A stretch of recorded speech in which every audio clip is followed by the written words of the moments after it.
She was crying and saying I had no right to take Lily away from her family, that she loved Lily more than anything, that I was being cruel and selfish.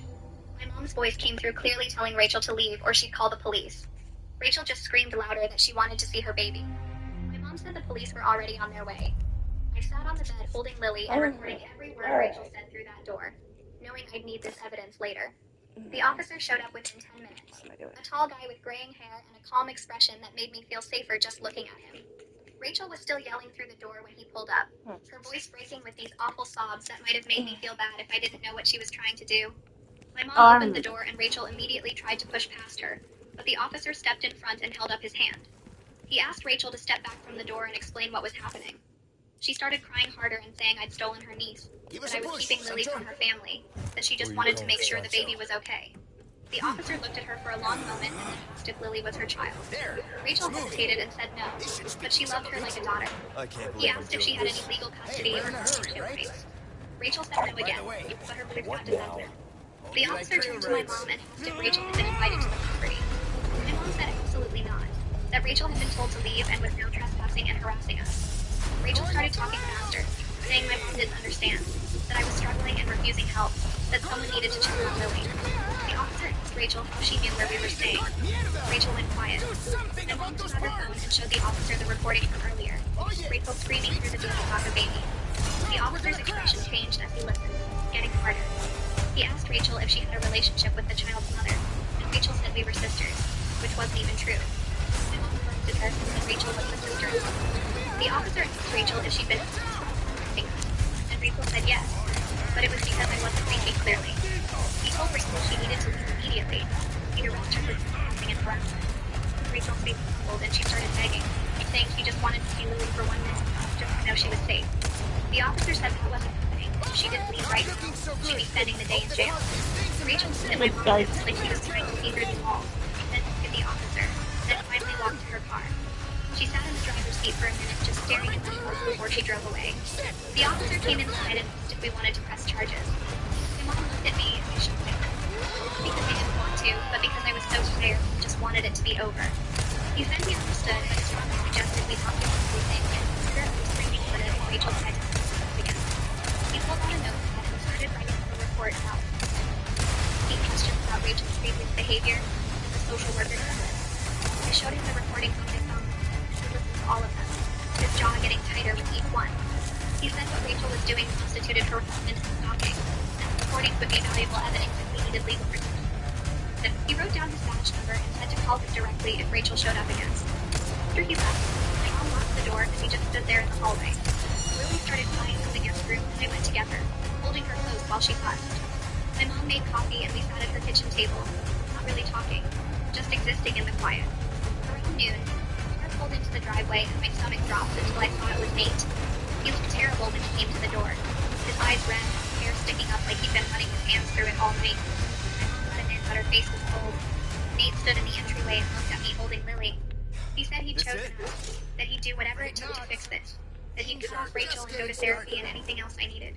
The words sounded good, but I'd heard good words before. I told him words were easy and I needed to see actual action. He nodded like he'd expected that. I said he needed to call his parents right now, with me listening and tell them the truth about what Rachel did and what he'd allowed to happen. Nate pulled out his phone with shaking hands and dialed. His name Hugo answered and Nate put it on speaker. Nate started explaining what had happened this morning, Rachel showing up at my mom's house and screaming through the door. Hugo interrupted and said Rachel was just going through a hard time with her infertility, that we needed to be more understanding. Nate tried to keep talking, but his dad talked over him, saying Rachel was family, we couldn't just cut her off. Nate's voice got louder, and he said Rachel had tried to take Lily, and she manipulated her to leave with unfit. Hugo said that was a strong word. Maybe Rachel had just been having hope in her own way. I felt my hands start shaking.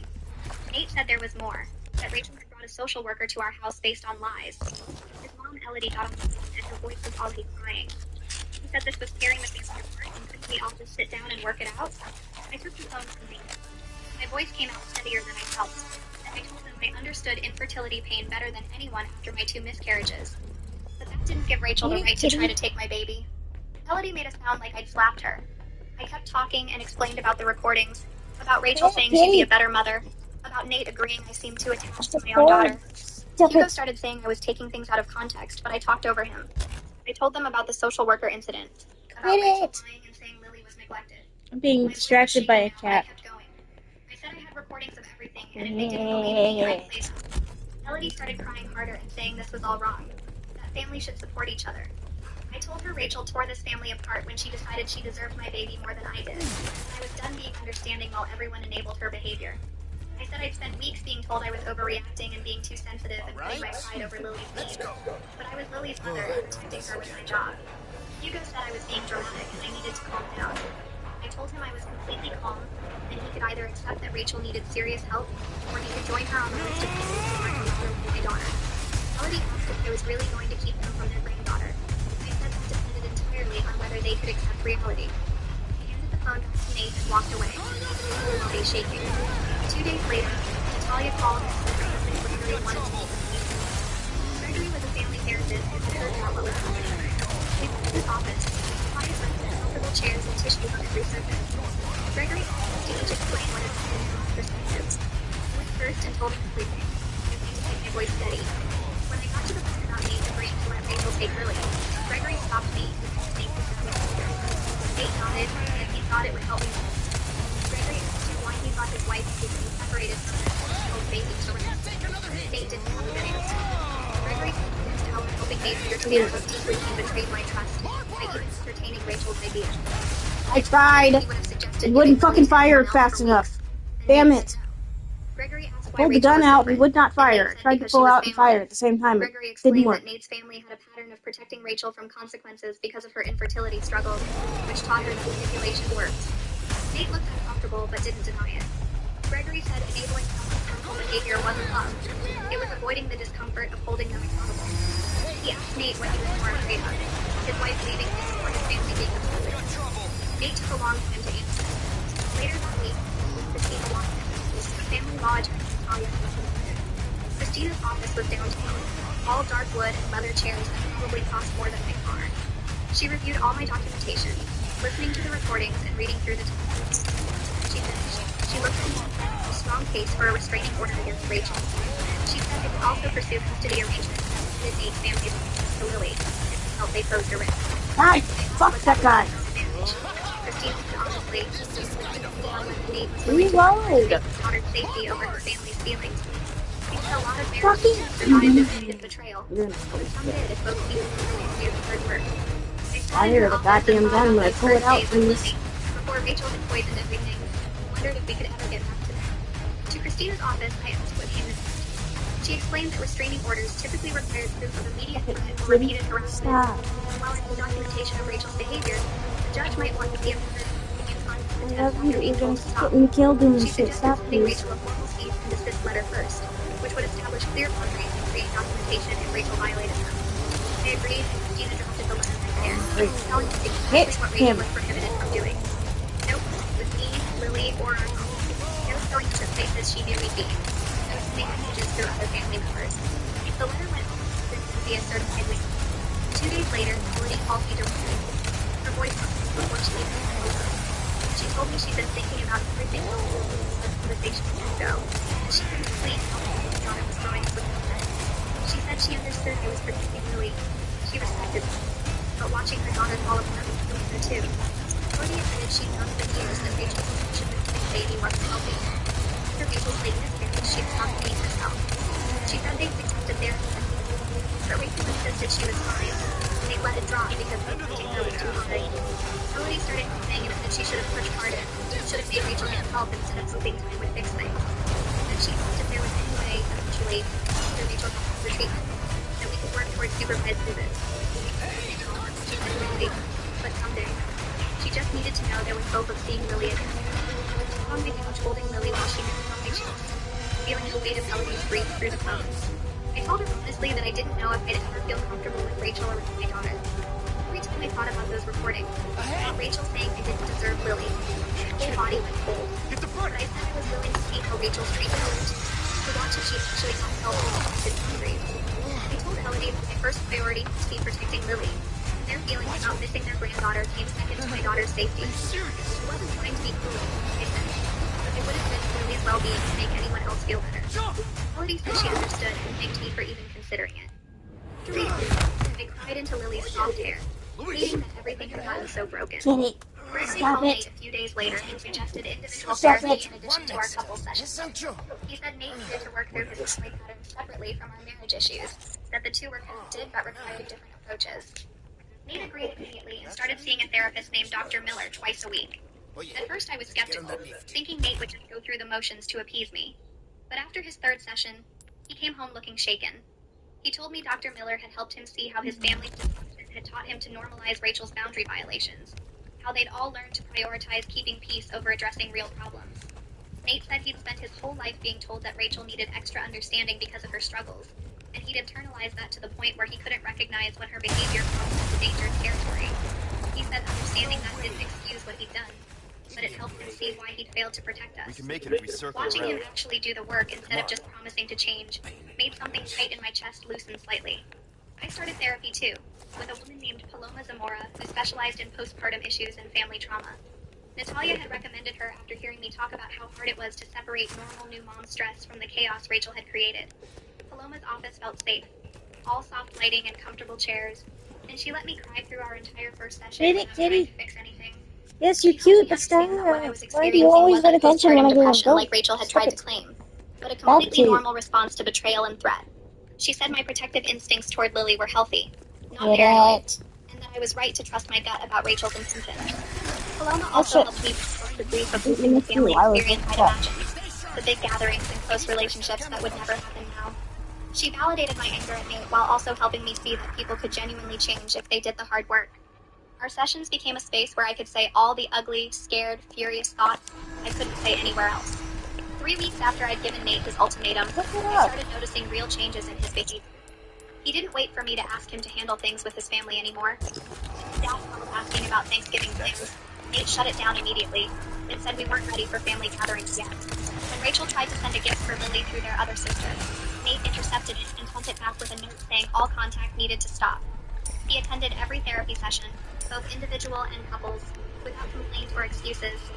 He got up for Nate meetings without me asking and took over more of the household tasks so I could rest. Small things, but consistent. Hypervigilance I'd been carrying started to ease just slightly, though I still checked the locks twice before bed and kept my phone close in case Rachel showed up again. Then Stephen called with an unexpected message. Rachel's therapist had reached out through her, requesting to have a conversation. Accountability for her. The therapist said Rachel had been working hard at treatment that had said she caused serious harm. She thought initiated sessions based by closure were done in a controlled setting with clear boundaries. She felt sick at the thought of seeing Rachel again, of hearing whatever explanation she'd come up with for trying to steal my baby. But when I talked to Gregory about it, he said it might actually help. He explained that Rachel taking real accountability, not just offering empty apologies, could give me a trusted belief. He said the session with her plus Rachel's therapist, so I'd be completely protected. I agreed reluctantly, mostly because I wanted to look Rachel in the face and tell her exactly what she said to our family. The mediated session was on a cold Tuesday morning at Christina's downtown office. Rachel walked in looking terrible. She switched gears and left with my last speaker. Her face was pale and thin, her eyes red and swollen. She sat across from me at the big conference table with her therapist. While Nate sat beside me and our attorneys flanked us on either side. Rachel was crying before anyone said anything, her whole body shaking with sobs. Christina tried to stop her twice to begin. When Rachel finally spoke, her voice came out broken and small. She said she felt reflected, apparently trying to understand what she'd done and why. She cried through most of her apology, stopping to wipe her face and touch her breast. Rachel observed Lily after everything she'd been through trying to have a baby. She said watching me get pregnant was delivery when she lost her baby broke something in her mind. She'd started believing that the universe had made a mistake, and that Lily should have been hers.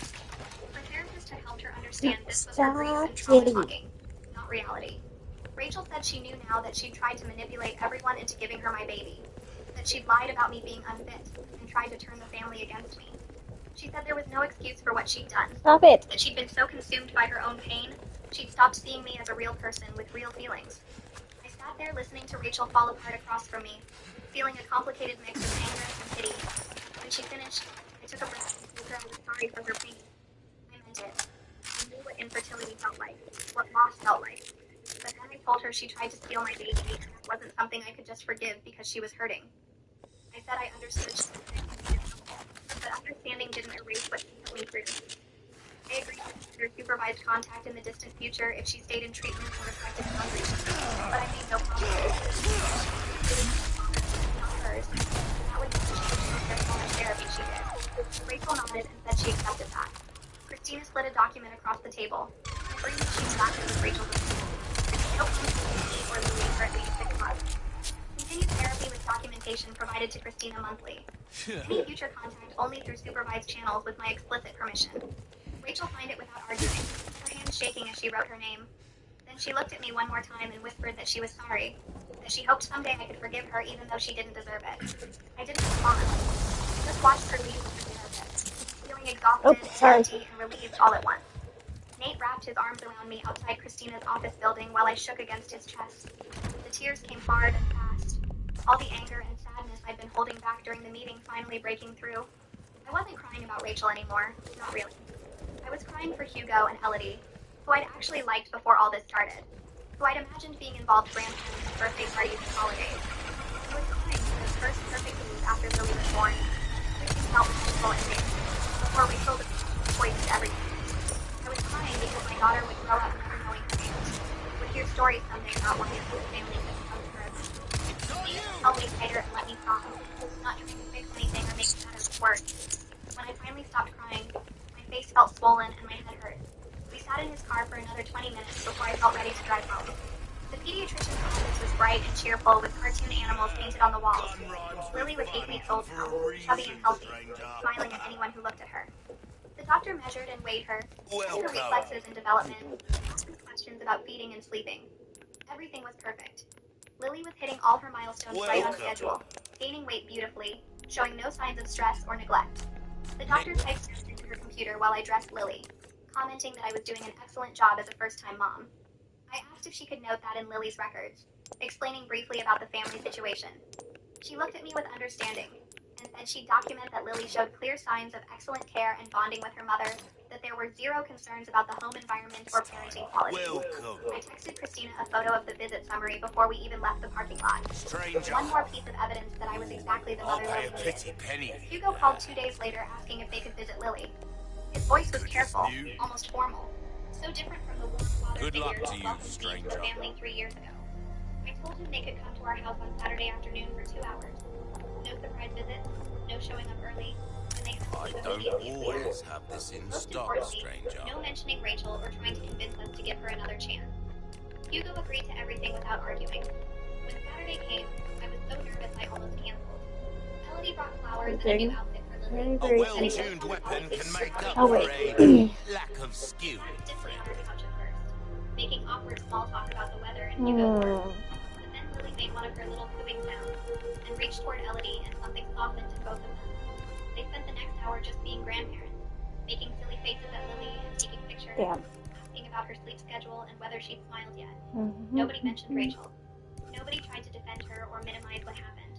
When their 2 hours were up, they thanked us for letting them come and asked if they could visit again next week. After they left, Nate said that was harder than he expected. Seeing his parents try so hard to respect boundaries they never had to think about before. The support group met Tuesday evenings in a church basement across the Try street. that on for size. 8 women sitting in a circle, We'll all dealing with come family back members who any wouldn't time. respect boundaries around their kids. His mother kept posting photos of her grandson on social media after being asked repeatedly to stop. His sister showed up at her daughter's school claiming to be picking her up. A third was dealing with in-laws who gave her toddler foods he was allergic to because they didn't believe the abuse was real. Listening to their stories made my situation feel less weird and isolating. These weren't bad people or crazy people. Just others protecting their children from family members who thought their wants mattered more than clearly stated Oh, ain't you dying soon? Fuck. I'm gonna gonna miss him. I like him. She reminded us that feeling guilty didn't mean we were doing anything wrong. That people who violate boundaries often use guilt as a weapon. Makes you appreciate techniques. I don't get you. Why risk your life like this? You don't know us. I told you. It makes me feel better. Be straight with me for once. Los Iluminados. I was working for them. See, there you go. Helping the two of you doesn't make up We for spent it. 3 hours just I know talking and that. laughing. Everyone But seemed still, to be holding Lily. I don't want anyone else to get hurt. Nobody that thought of case, Rachel except to say I you better handled get everything serious. exactly right. Talia made a choice to comprehend Harsh words for a squire. from me, and I cried happy tears instead of sad ones for the first time in months. My friend brought a journal and had everyone write Where a the hell? for me to read later when things Oh. got hard. By the time I left, Oh no. Fresh air is calling our names. Por fin! the drama with Rachel had Gus, Oh. made it all this way. like to just celebrate You know what it means we're almost... There it is. What? 4 months after her mediation session. Rachel's handwriting covered Louis!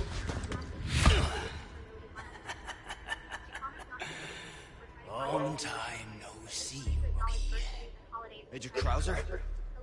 What the hell? Why? Recovering stolen goods. Fuck you. I brought it to my next therapy session. And killing a few rats along the way. What boundaries I'd need if I said yes. Easy How I feel if work. Rachel violated the agreement. Ashley, Reminded me that I could always change my it mind. was you who catch him quick. After thinking about it for a week, Didn't I I teach you? to allow it. Knives are faster. Would forward to us after that they were appropriate. No cards.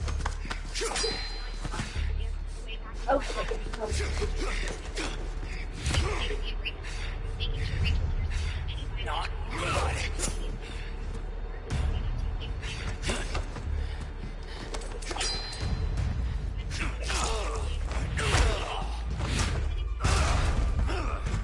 Oh, that had to hurt.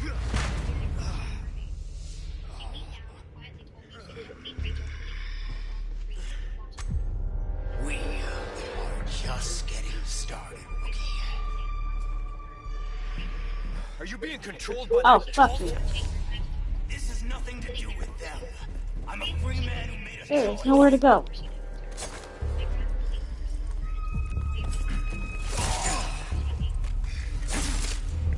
Too slow. Major, you're not thinking straight. Oh, my mind's clearer than ever been. Now focus and show me what you got. A soldier like you. Why would you work for these freaks? Why? Have you forgotten what happened? Operation Javier? Not bad. Operation Javier. My entire wiped out. Our own government let it happen. I clicked it. Anything these last 2 years.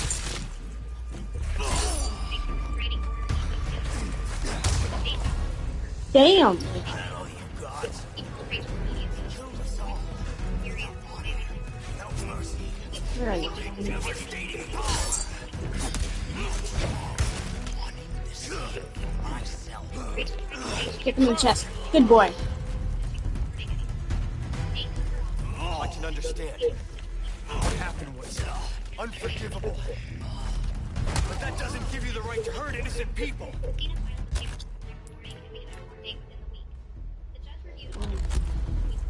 You're still a kid, holding on to fantasies of what's right and wrong. Get ready.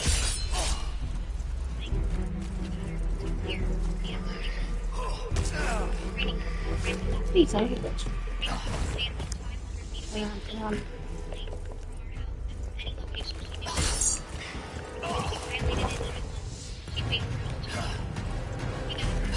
I know your every move.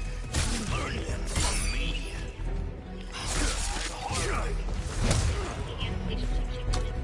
Not bad, rookie.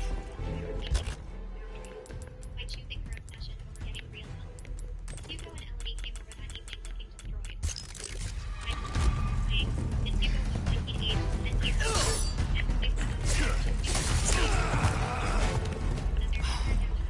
I was in the middle of an attack and I couldn't dodge, you dick. Let's get it, rookie. No, the hell's the matter with you?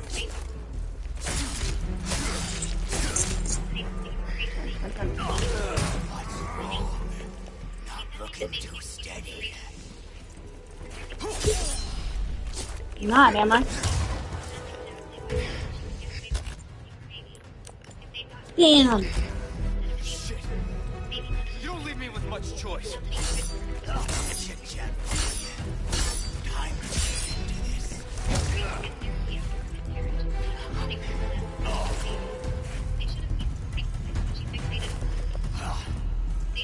Think you can keep up with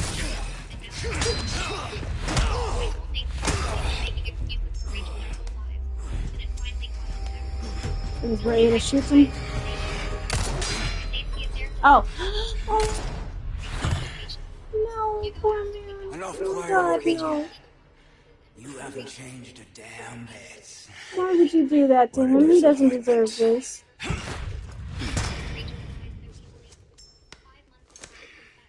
I feel so bad for Luis. He didn't deserve this shit. All kind of.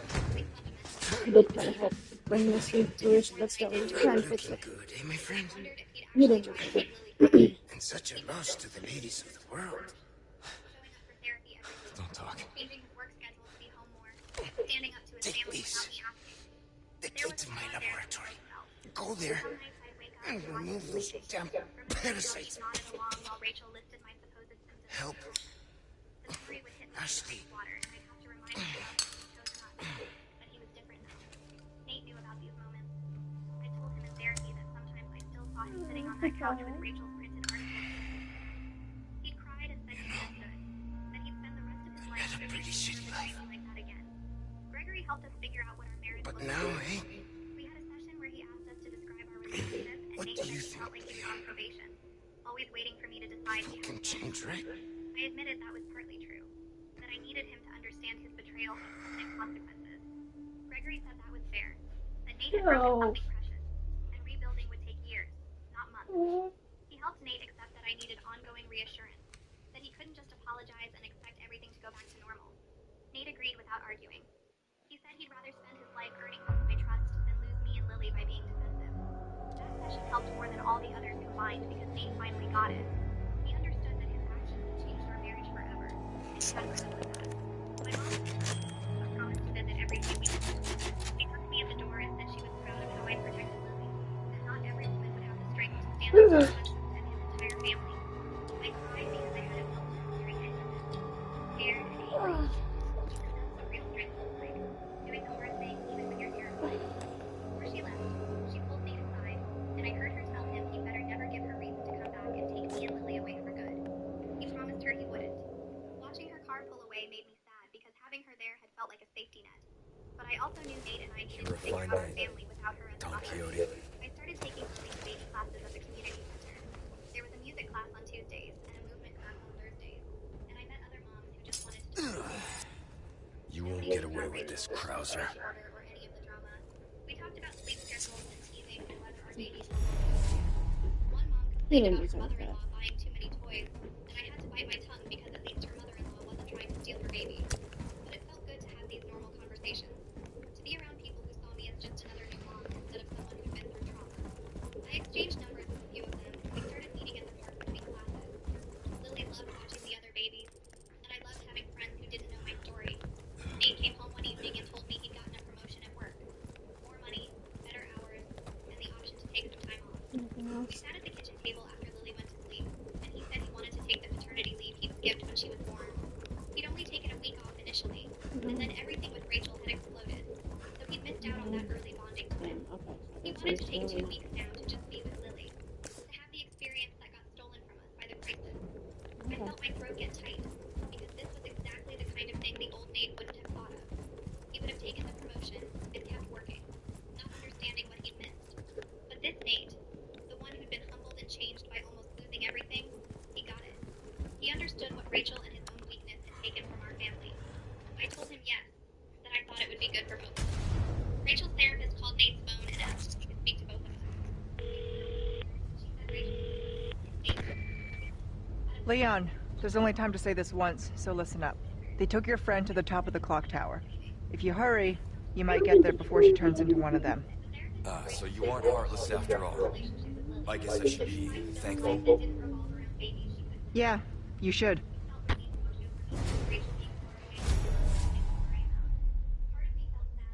Head for the clock. Where is the clock at? I don't have it on my app yet. Nate asked how I felt Wow. about it. I said I hoped the treatment helped her, but I was mostly just grateful Lily would be safer. Nate's parents called a few days later asking if they could have regular grandparent time now that Rachel was moving away. Hello, They said they stranger. probably by believing her Hello. but they wanted to be part of Lily's life going forward. No. Get up. Get up. No. I didn't mean to get on and go. Son of a bitch. I just wanted to open it and see if I can. No. Hang in there, Ashley. No. Please tell me I can go back. I'm gonna be so pissed if I can't. I think I can. I'm pretty sure there's no reason I should be able to. That's not a very long ride.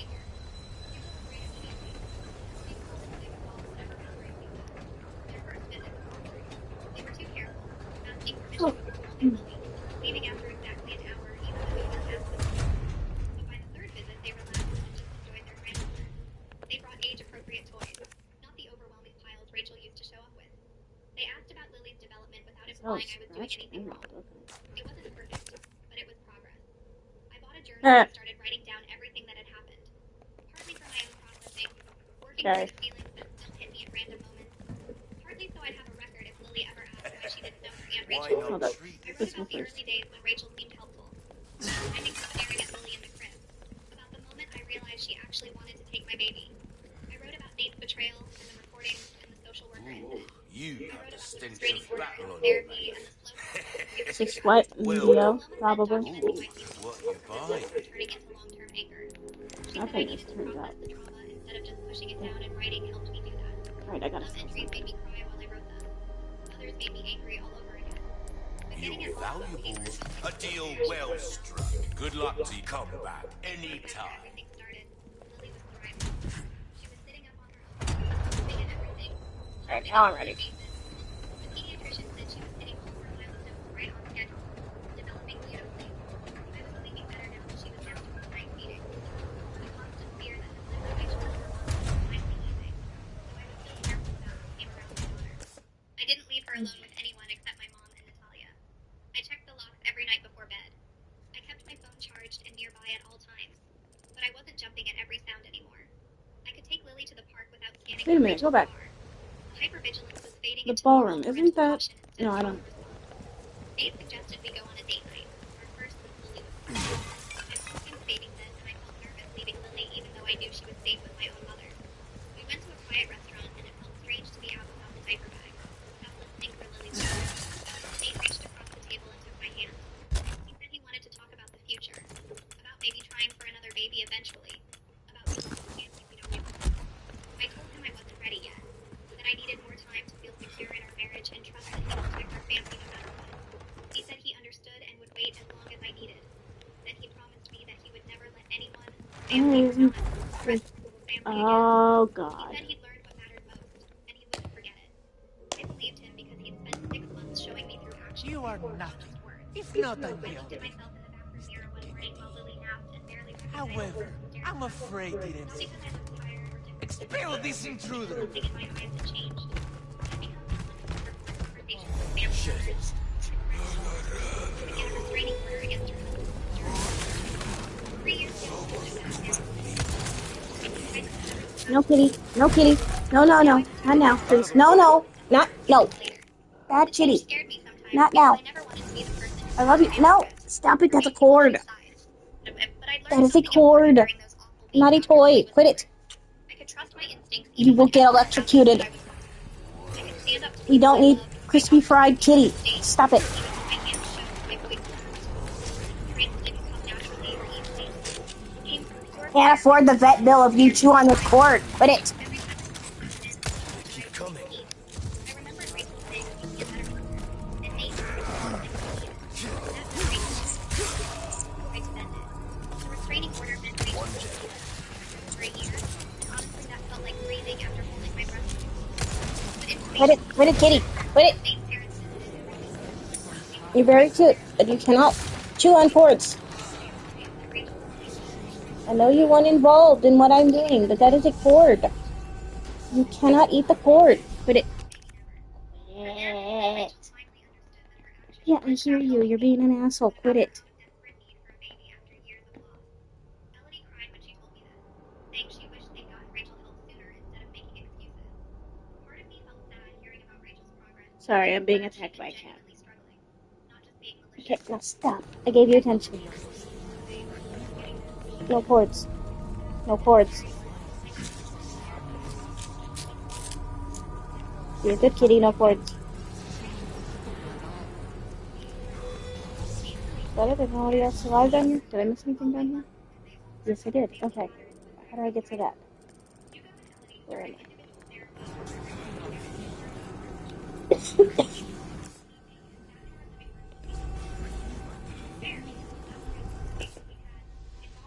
Everywhere? Here? This is one more, but I'm outside.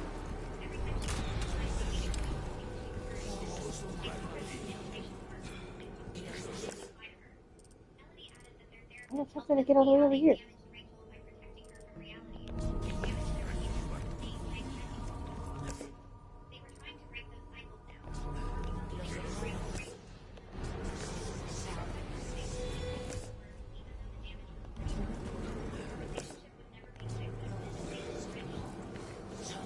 Appreciate their effort to change and their genuine love for Lily. That was enough for now. I started planning Lily's first birthday party in October and decided immediately to keep it small. Big family gatherings I'd had before all this happened weren't super significant. Trying to force them, which I made a list of immediate family and close friends. Maybe 20 people. Dave's parents were excited because they by respecting our boundaries and showing us consistency for Lily. My mom, obviously, plus Natalia and her family because they've been there through everything. A few friends from my mom's group who didn't know about the drama and just thought I was a baby. I told Nathan everything. Mention of Rachel at the party, no drama, no tension. This was about celebrating our daughter's first year of life. I wanted him to be happy. He agreed immediately, and to make sure his parents understood. Oh god, what the fuck? A week later to ask if she could help with decorations. It's gonna find me. Oh my god, it's gonna find me. Fucking hell. Get away from me. Fuck you. Hello. What is this? Can I jump down? Oh, fuck. Stay away from me.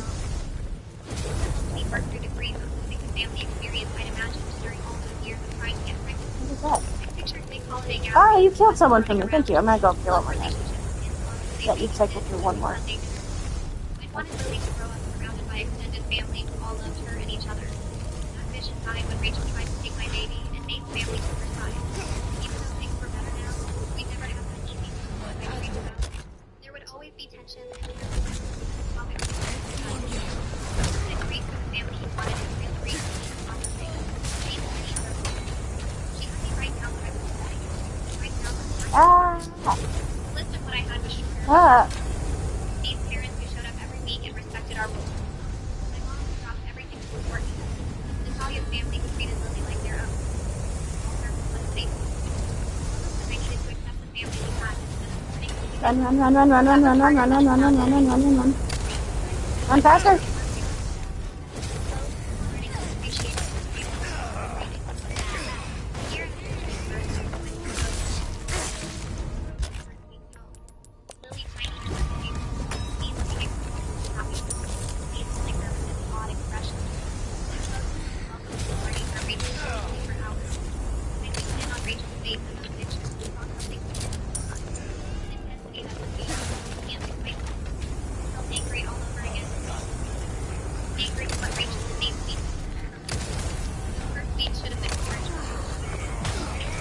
Oh, wait. Okay, hurry up.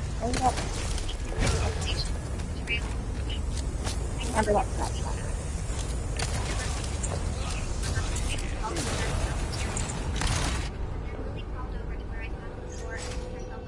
Oh, fuck me. Oh, spike ball? What the fuck? Baby, we gotta move. She smelled like baby shampoo and banana she needed to wear. This is what I protected. Please, safe baby.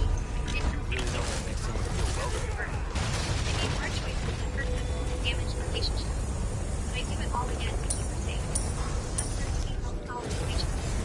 Stronger than the anger and worry.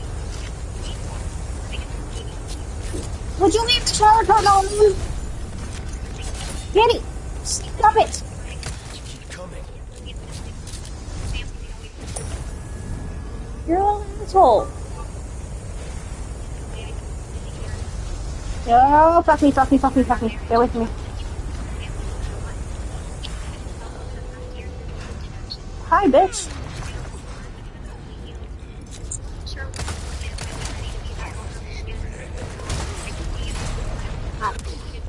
Oh, what the fuck? I'm still up too far? I thought I was to the end. Ah, my bad. He waited Okay, as no long as I attention. needed because he knew he'd broken something precious, and rebuilding took time. Then he promised again that he would never let anyone threaten our family, and he learned what mattered most. I believed him because he'd spent a year showing me, not just telling me, but believing me for different things. Maybe eventually I'd feel safe enough to trust him. Has the rolling ball started, or do I have to go up the stairs to trigger?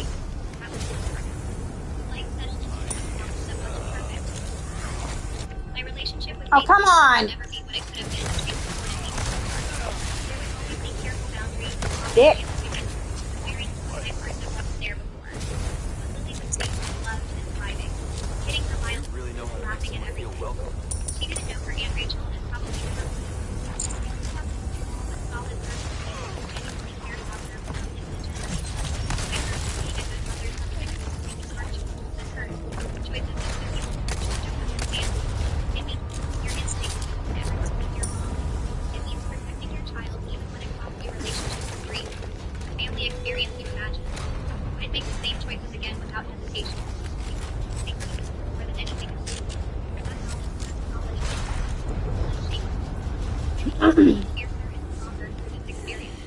Someone who could stand up for people I love when they thought they needed to. That person looks back at me this year, and I'm proud of them, even though the journey's still long.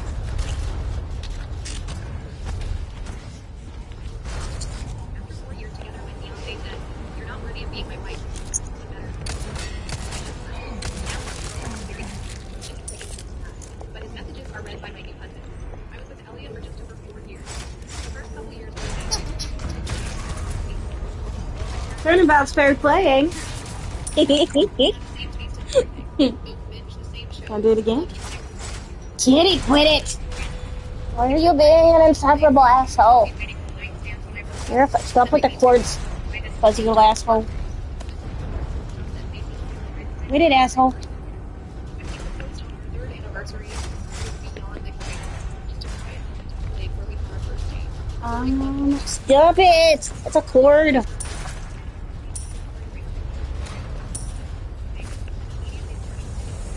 Is that it? Quit it! Oh, what the fuck?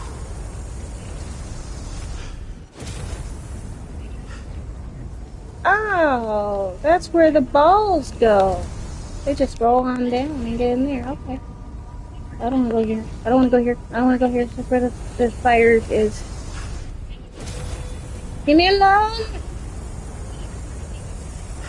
I don't want to burn. No, thank you. Bye-bye. Oh, no. No consent. But I didn't. Instead, I started believing him. I changed my hair, bought new clothes, started working longer hours. I even took online courses because he said I needed to be. Looking back, it's embarrassing how much I tried to change. But when you love someone, sometimes you don't need to you're drowning in it. Breaking point came 3 months before our wedding. We were talking about the final details and the medical elements of my dress, which he asked me. I conditioned him. He said his mom was worried I'd choose to rather than not be alone. When I asked what that meant, he just unleashed. He went on this rant about how he'd been settling and was starting to realize I wasn't wife material person for him. He said his family had concerns about me being able to represent him properly in social circles. Then came the words I'll never forget. He looked me straight in the eyes and said I wasn't worthy of being his wife, and he thought he could find someone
taken.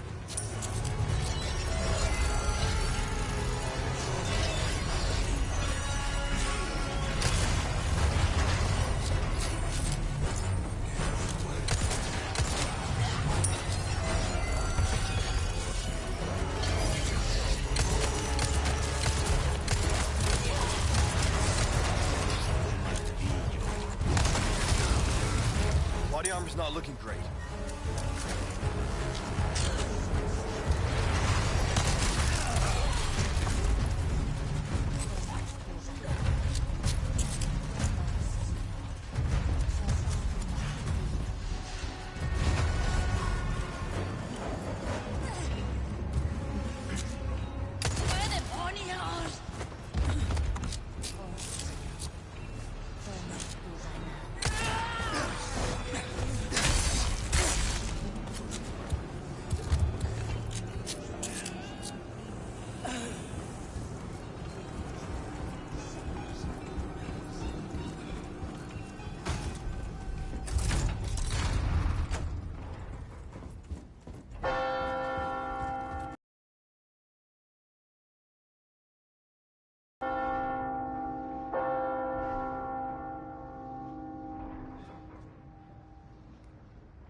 Ashley.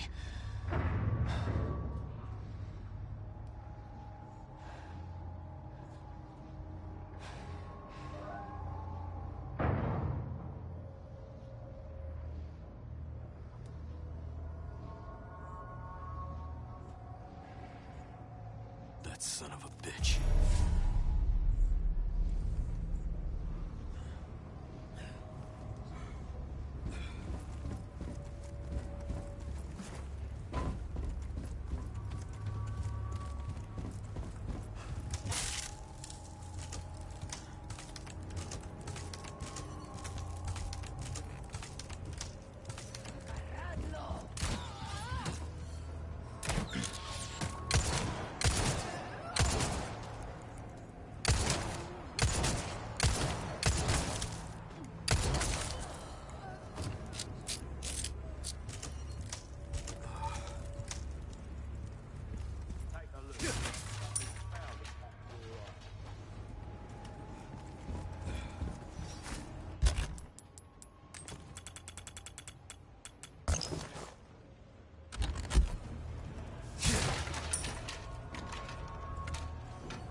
Welcome.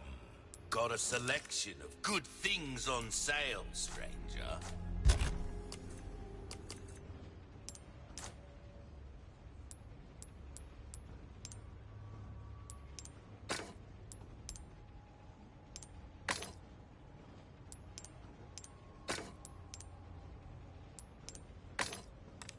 Might want welcome. Thank you. Good luck to you, stranger. That's good work, if I do say so myself. We're starting to get an idea of your tastes, friend.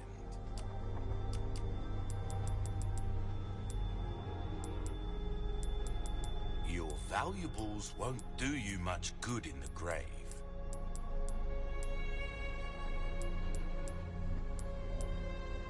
Will that be all, then?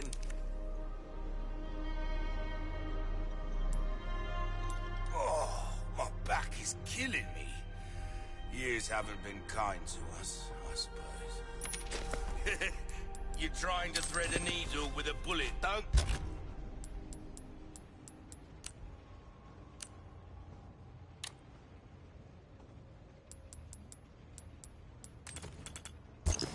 Get yourself killed now.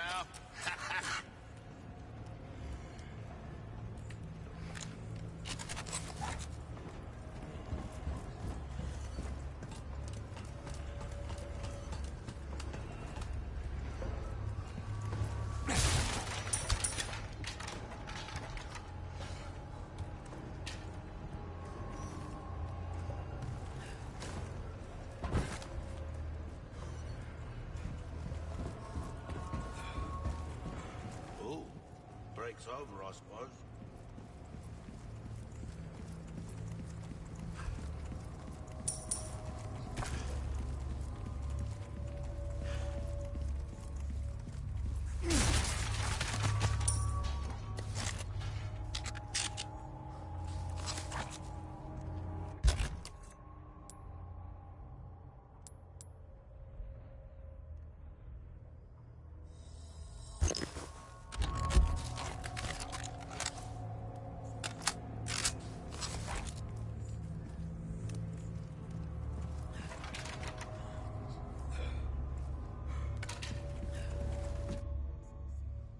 And so, I have delivered the girl to you as promised. Do tell our Lord to not forget the loyalty of his servant, Ramon.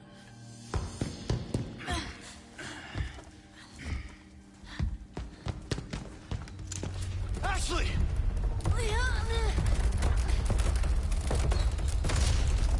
Such a fool, Mr. Kennedy. To have been bestowed with Lord Sadler's... You talk too much. Yet failed. You vulgar, Utterly uncivilized. Mongrel.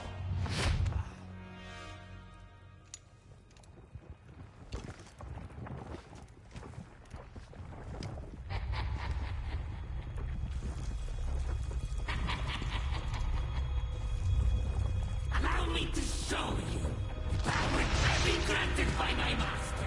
The power of God. Stage is set for the final act.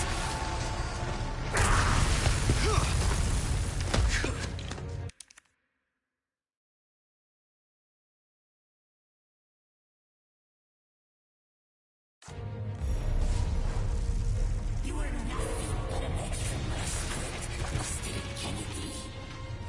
So don't get too carried away. Your biggest scene is over. Leave me out of your crappy script. Well then, why don't you show me what a first-class critic is like through your own actions?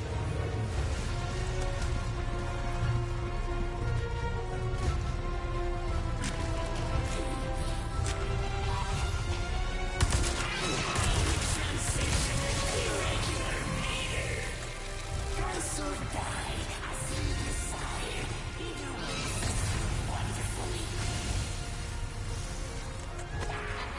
Qué bonito, qué bonito. You guys the bolero so perfectly.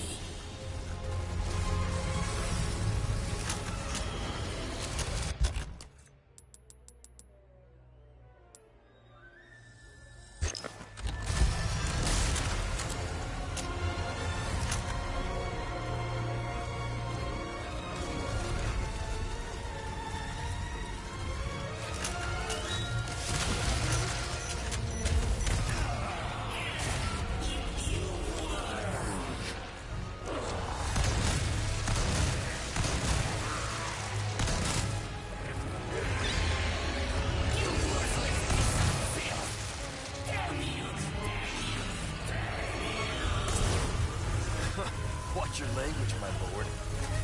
Hope others think of you.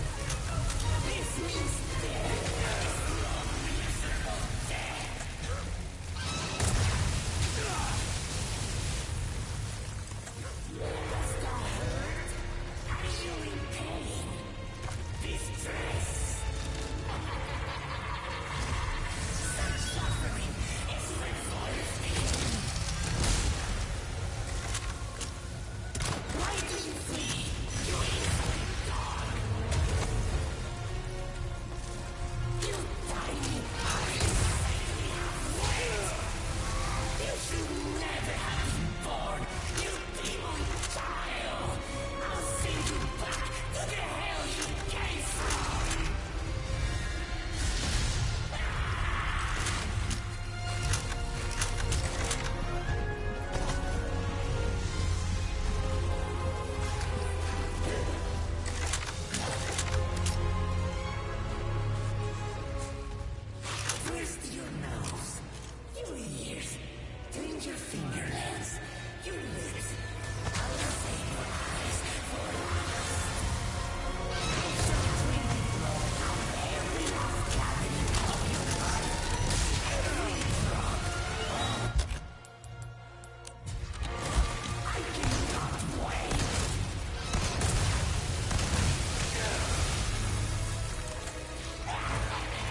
didn't know he would eat me. Oh my god, what the fuck?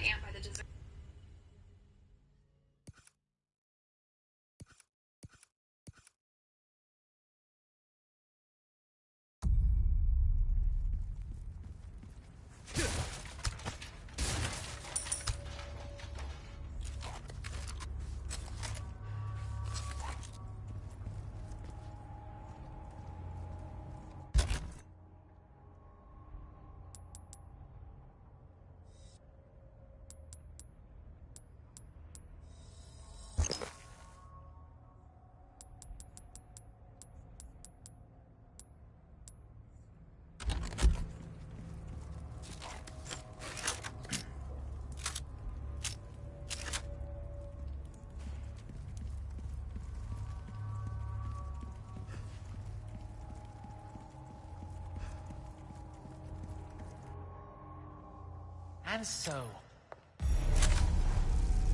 You are nothing but an extra in my script, Mr. Kennedy. So don't get too carried away. Your biggest scene is over. Leave me out of your crappy script. Well then, why don't you show me what a first-class critic is like through your own actions?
Not so bad yourself, for a moldy son of a bitch.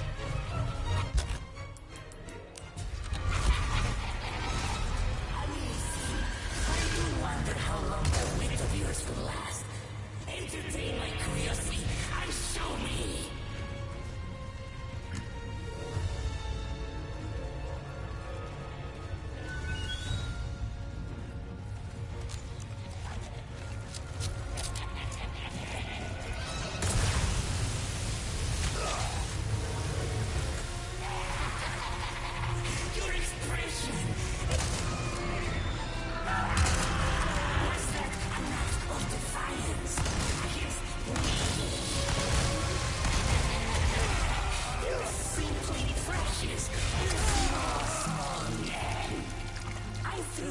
Enjoy to your third-rate performance, Mr.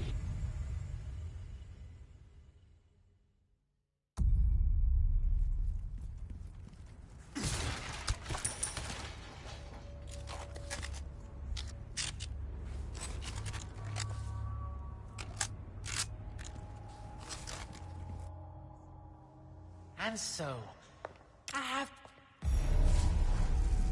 You are nothing but an extra in my script, so don't get too carried away. Your biggest scene is over. Leave me out of your crappy script. Well then, why don't you show me what a first-class critic is like through your own actions?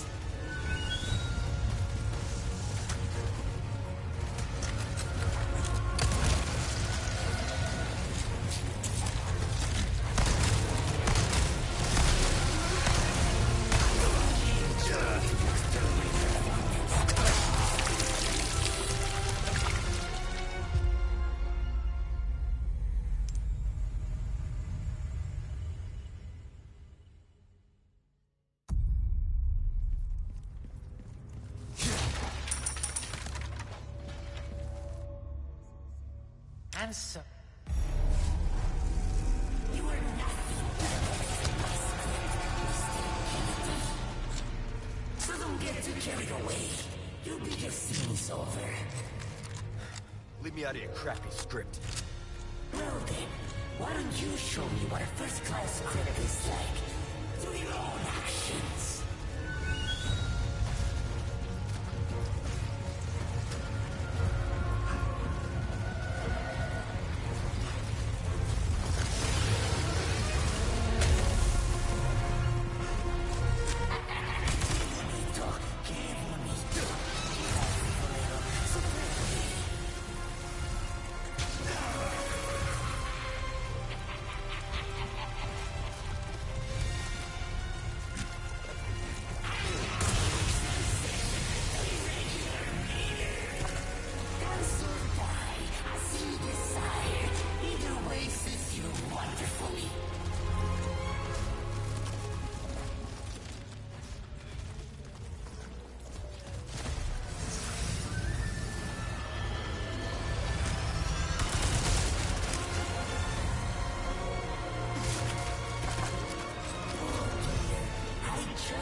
Not so bad yourself, for a moldy son of a bitch. Amusing, but I do wonder how long that wit of yours will last. Entertain my curiosity and show me.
rest already.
Watch your language, my lord. How would others think of you?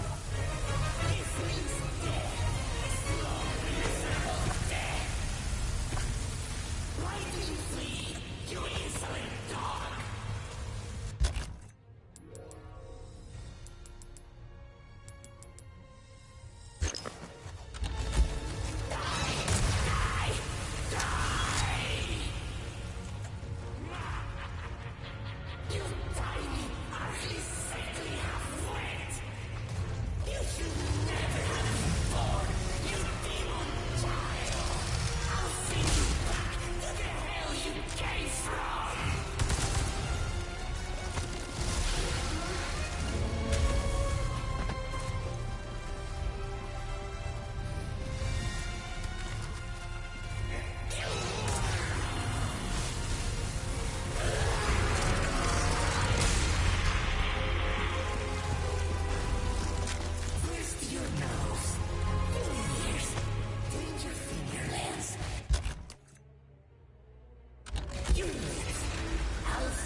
Ashley. No time to lose.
Bowser. Where do you think you're taking her?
Perfect.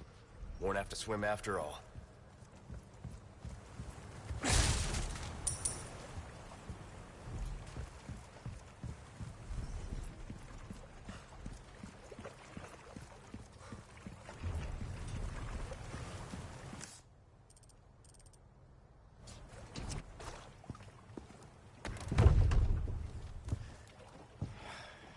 Ah, damn it. Looking for something?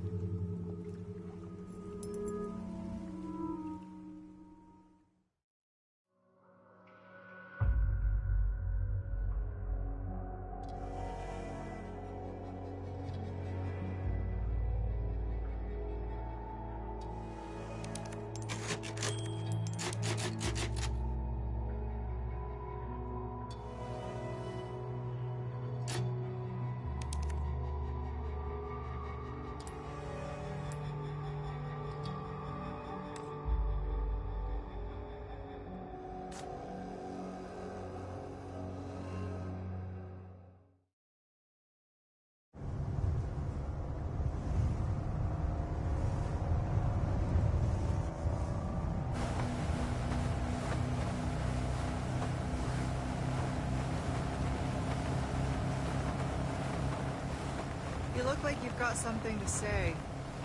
I have something to ask you. But I don't think I'll get a straight answer.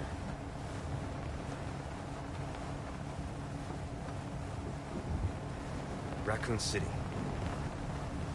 You know, after the incident, the world changed. Try to save one person, 100 others die. I guess I changed too. You? Leon S. Kennedy. You haven't changed. You just think you have.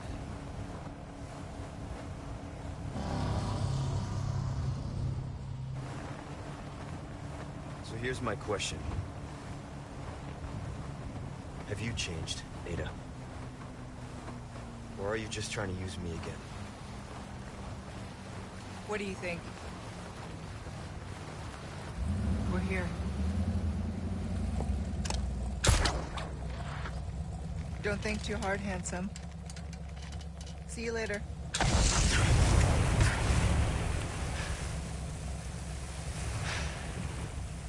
Story of my life.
Ashley.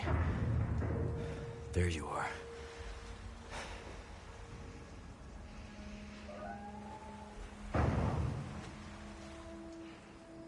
Spotlights. Let's avoid those. Need to hurry.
have some new good. Welcome.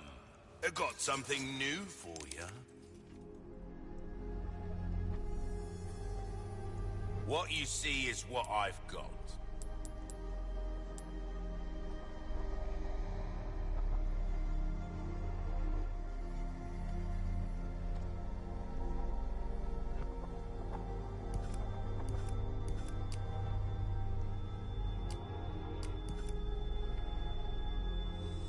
Easy, come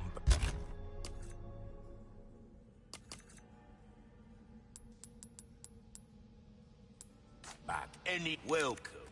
Well then, what can I do you for? Thank you. A deal well struck.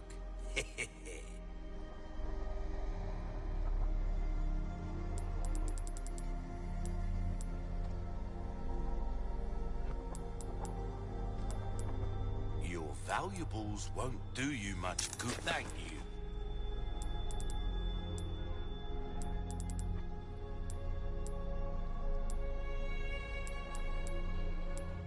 Anything else I can help you with? What's that?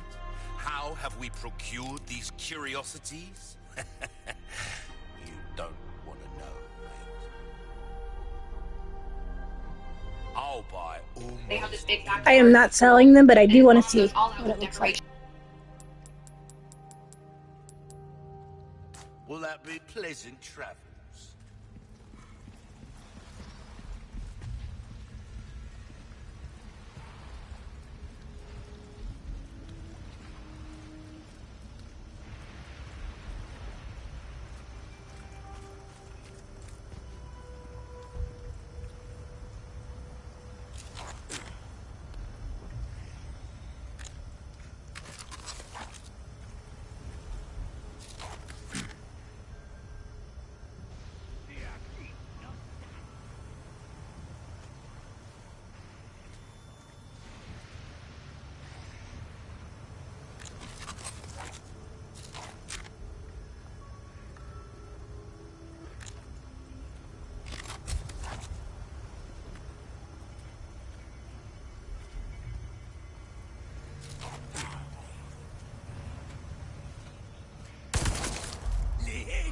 Damn it.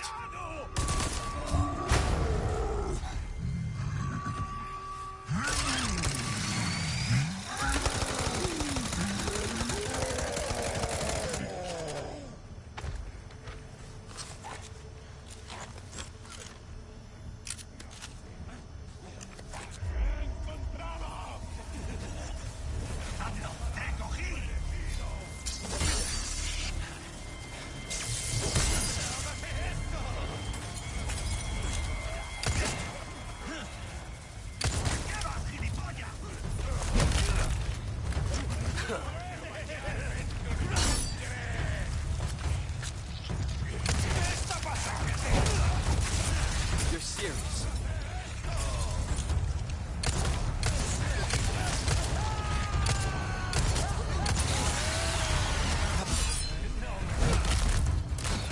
Sorry, must have slipped.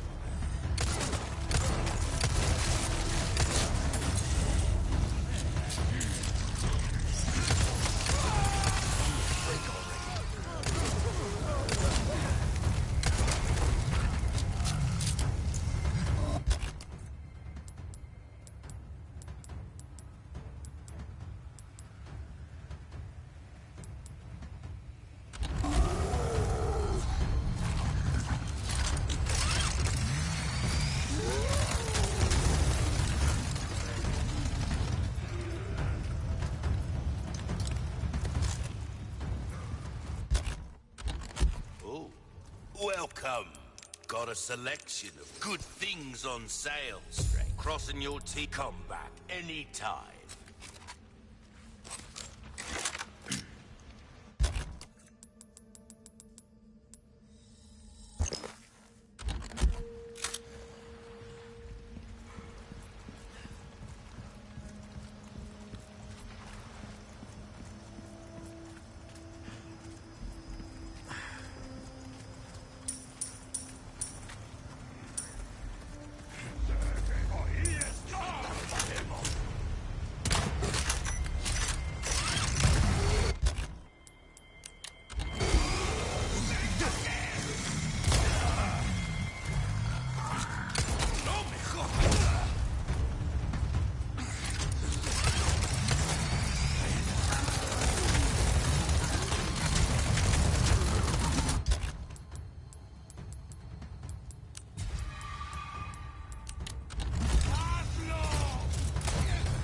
present for you.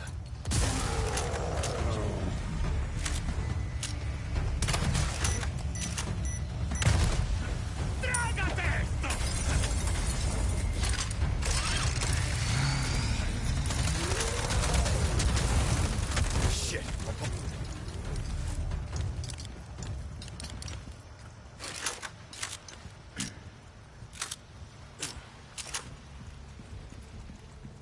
Take a look. Welcome.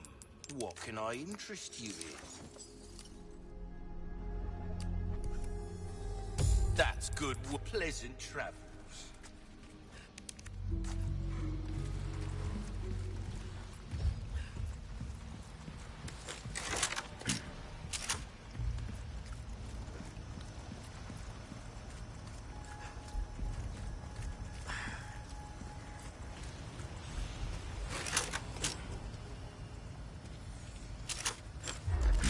Ahí está.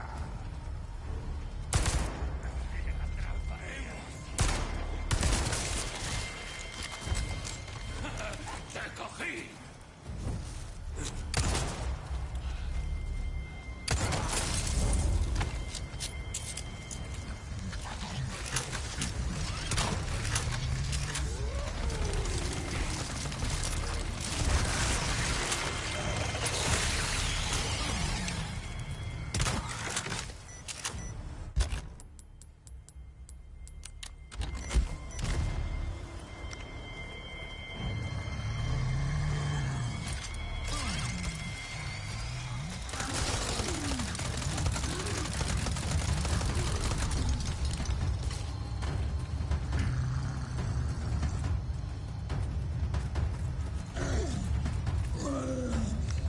Sorry.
one down.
Out of the way.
Welcome.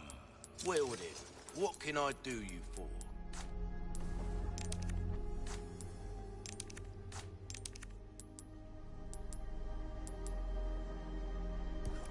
Your weapons are in good hands, mate. I'll see you right.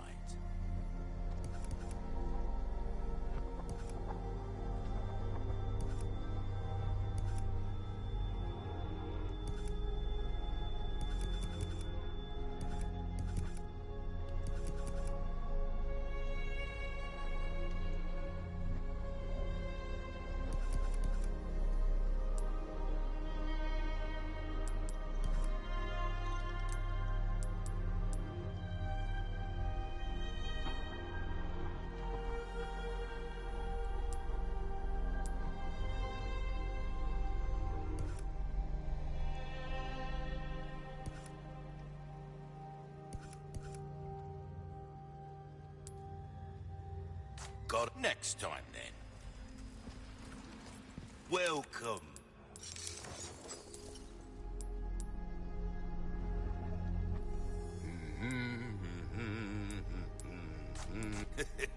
Hard times, mate.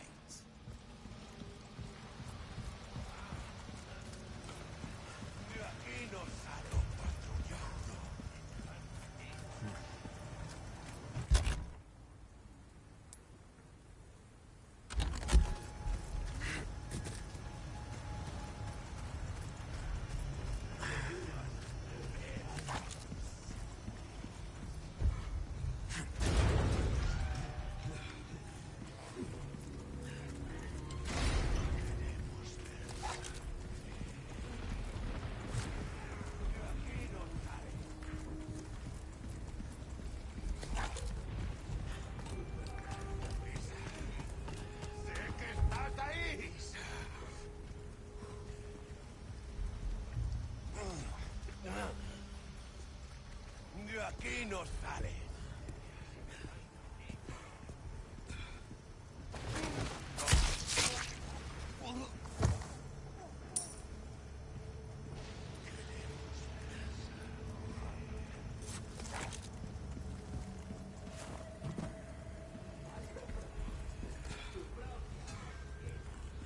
Vas a probar tu propia medicina.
Take a look. Welcome. Ooh, what you buying?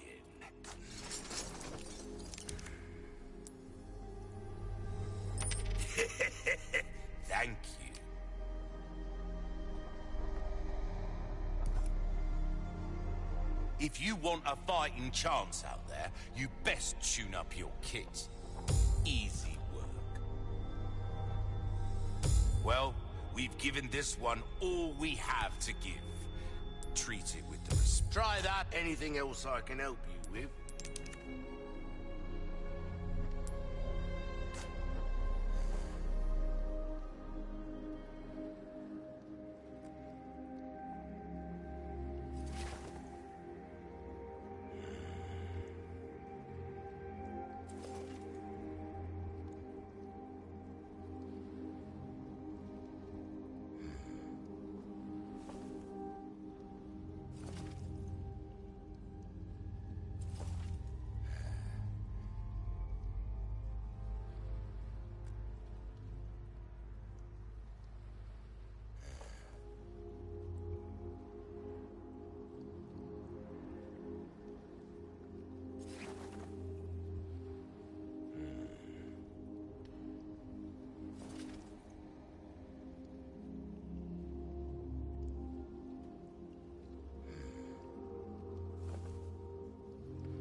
Come back. Welcome.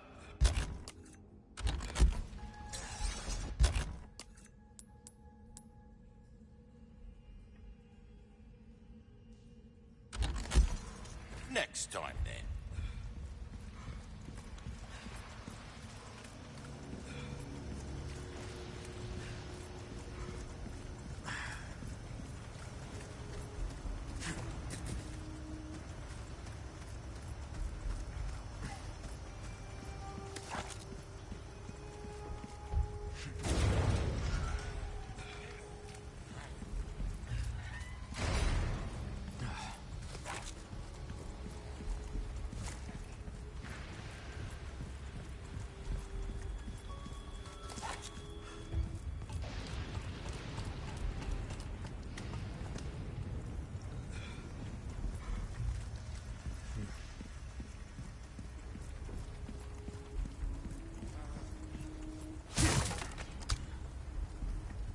A rocket launcher?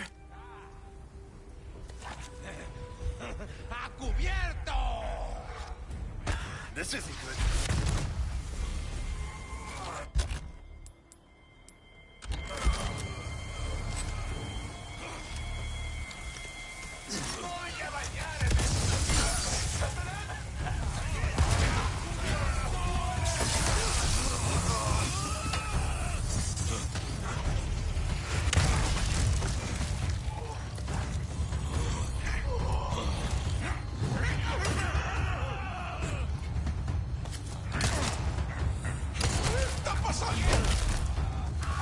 Not bad, right?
¡Cubierto!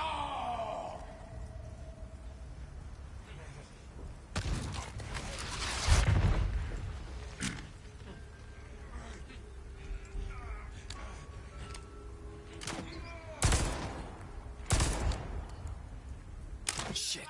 ¡Cubierto!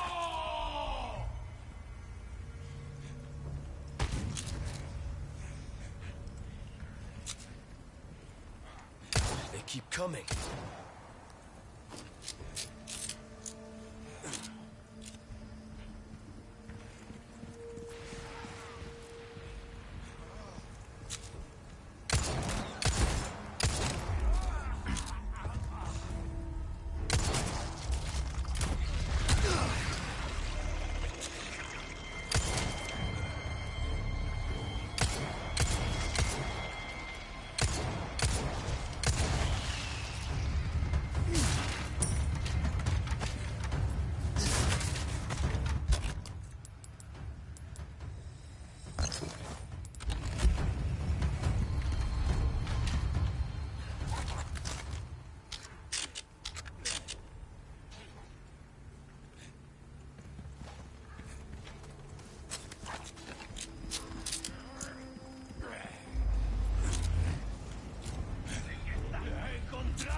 This is where they're keeping Ashley?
I'm out.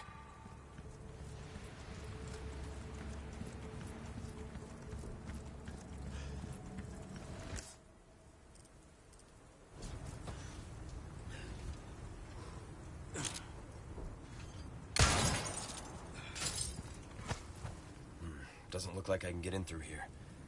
Need to find another way.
Won't open.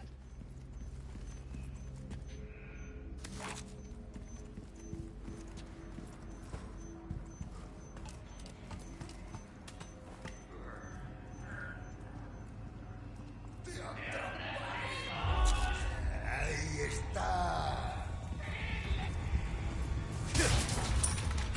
Te cogí.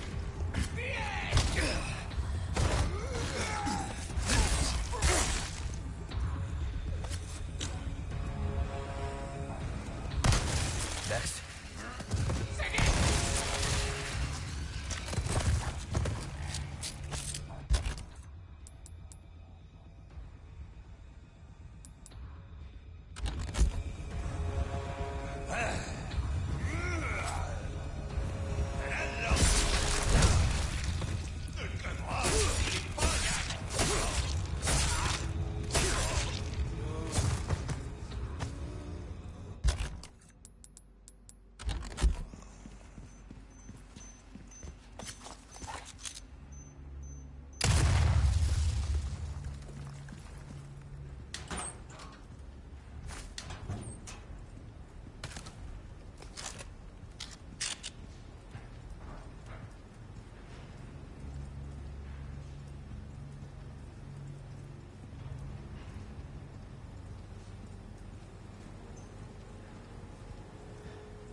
Ashley!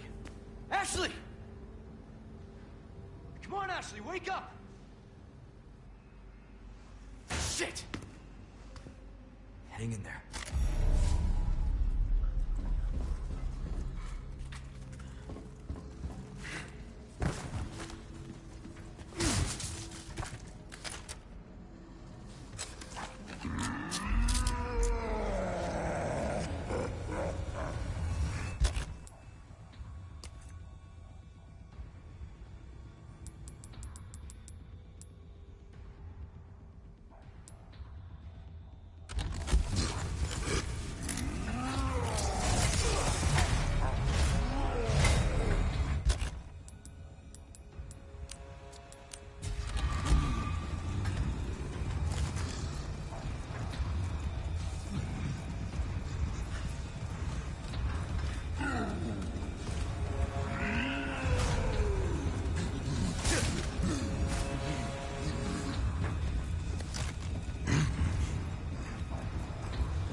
keycard.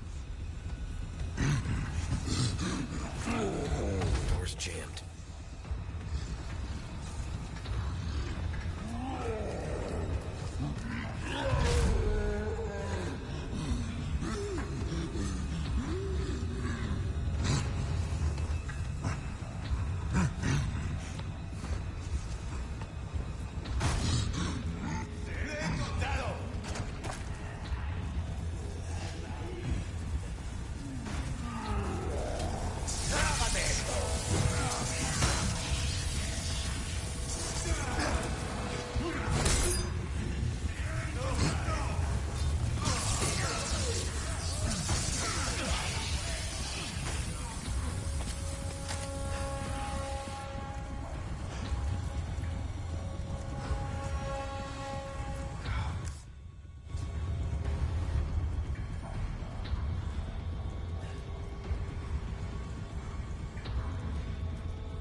You have the stench of battle on you, mate.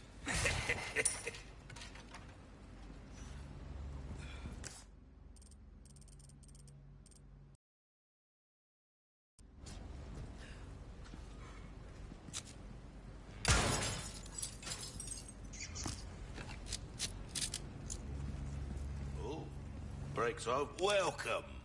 Well then, what can I do you for? Next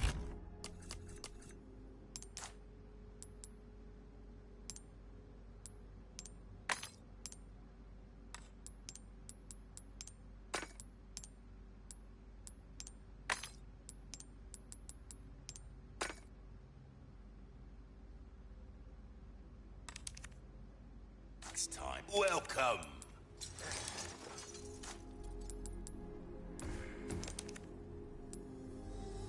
Thank you. Good luck to you, stranger. Easy work. And you don't get yourself welcome. Stocking up while you can. Wise choice. Come.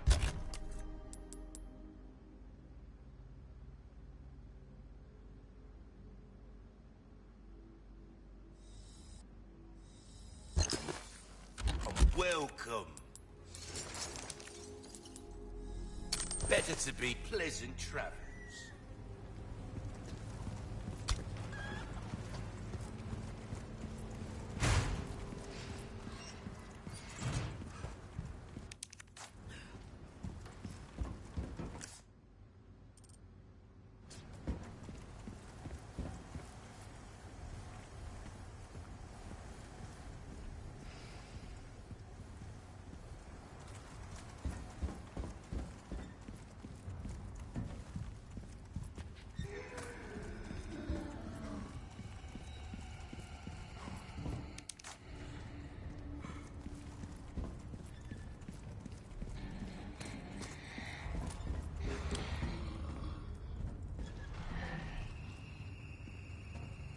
How this was his chance to finally do something big with his life. Yeah, because this is fucking creepy. What the fuck?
Alright, let's figure this out.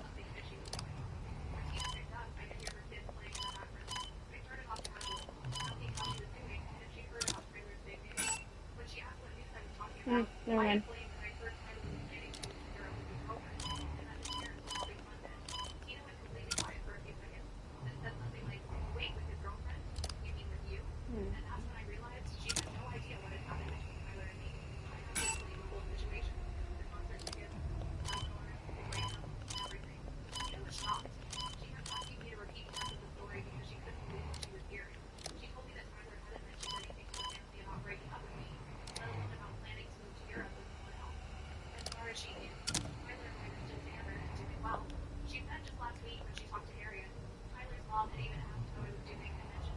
missing.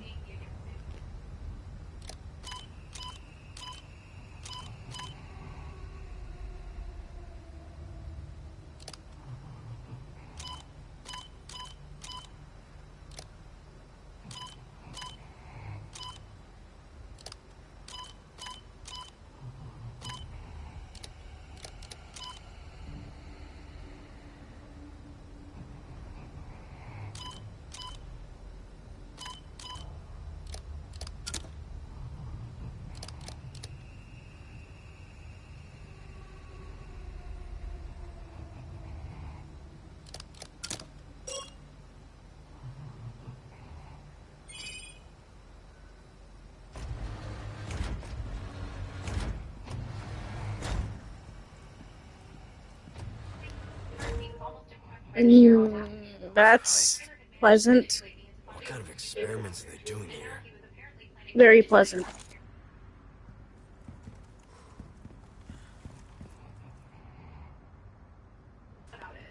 Oh god, we got the pregnant fuckers. Coming. Oh, I hate those things. So fucking creepy. So cool though.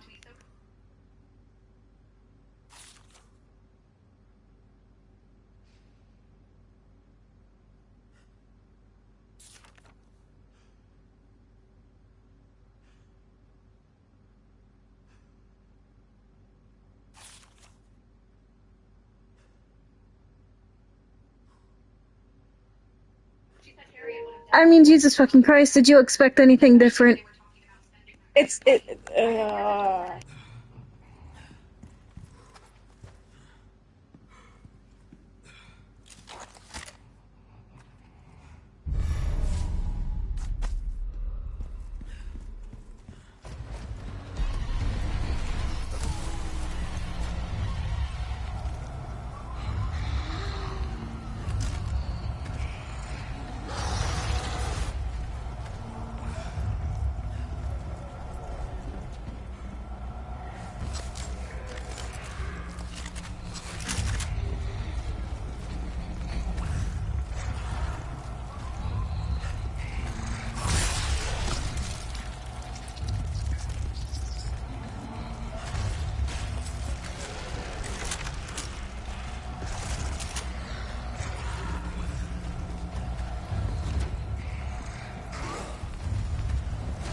In the original, there's an infrared rifle scope, which I do not have right now. I don't know where I can find it in the remake.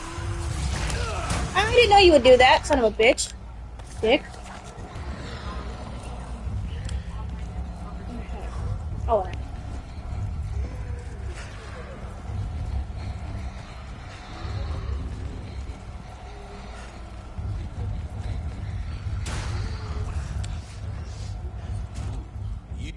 You have the stench of welcome.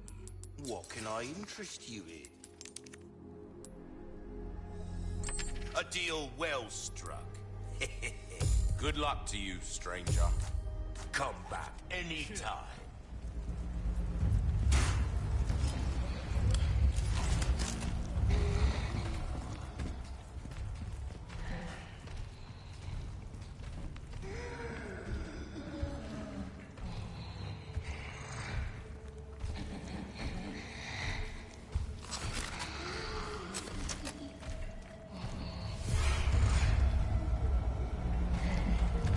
hi. Oh shit.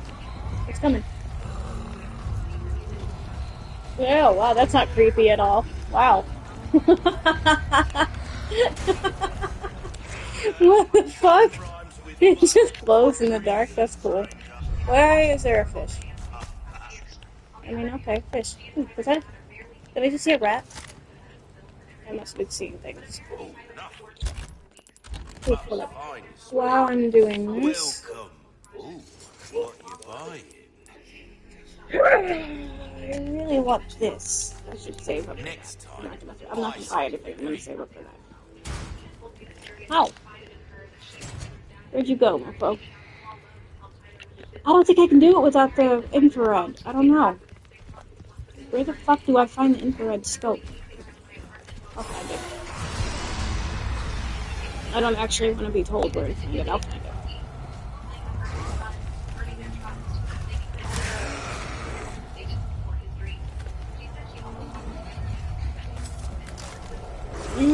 In the original, it's in the freezer. I don't see a freezer here.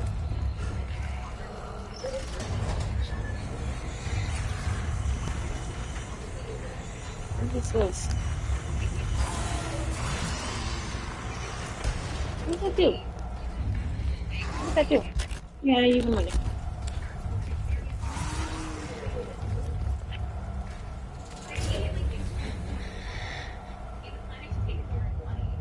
No, shit. Okay. Bye-bye.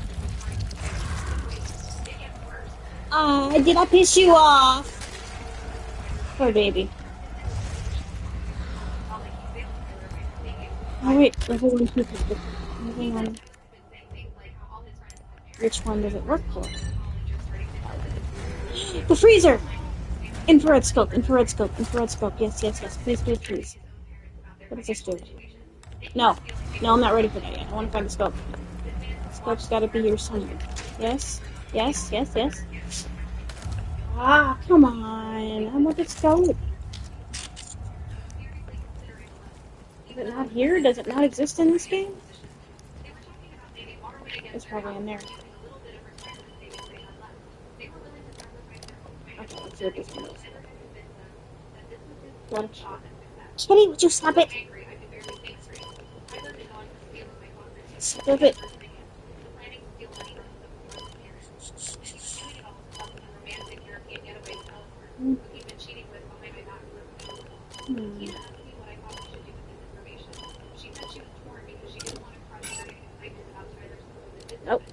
Oh, okay, that's the execution. Oh, no, I get it.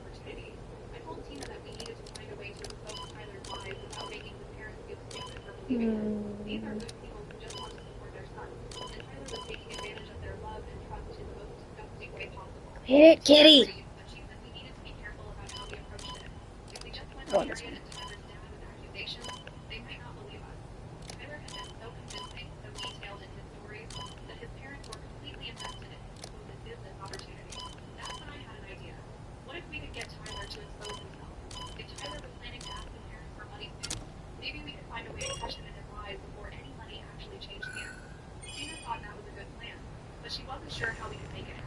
Scope?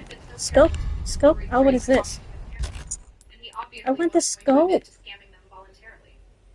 Ooh. Okay, but where's the scope?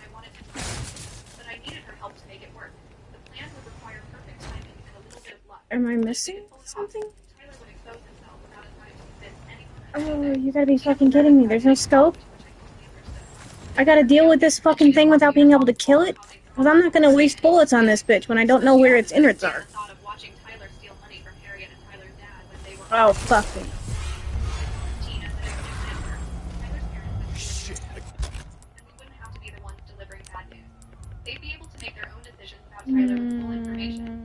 Here. Again?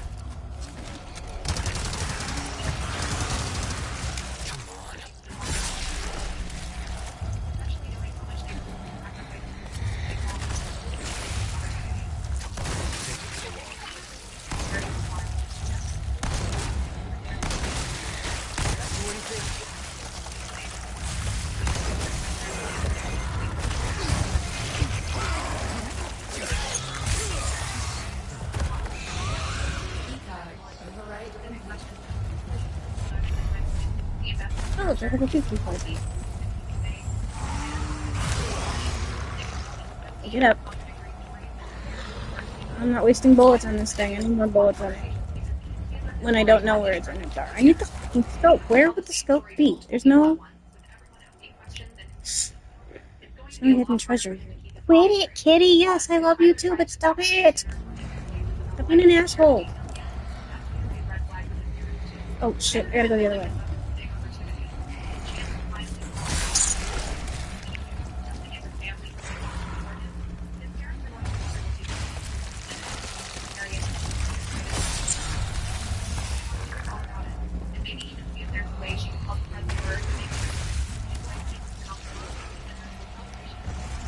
What is this? Freezer. Damn it! Where is this fucking scope?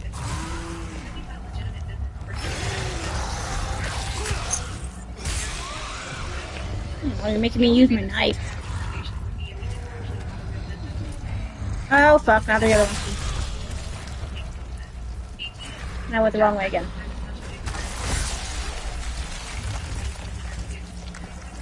Kitty, you're distracting me, stop it. Just being an asshole.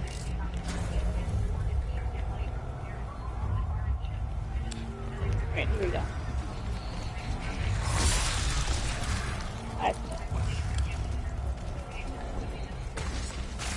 I'm not wasting bullets on you assholes without knowing where the fucking scope is. Where the hell would it be?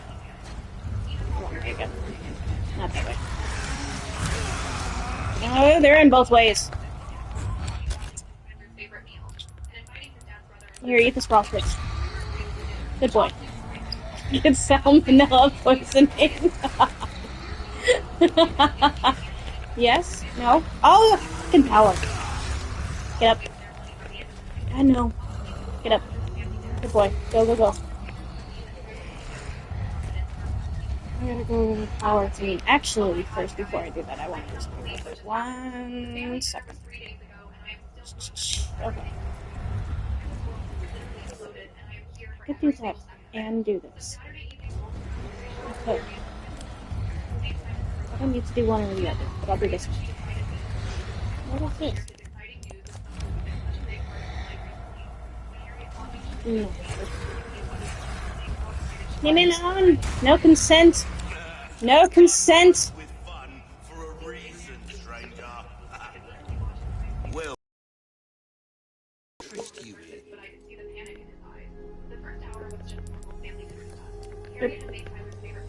That's good work if I do.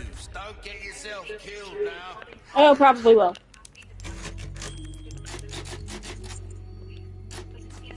Okay, let's go.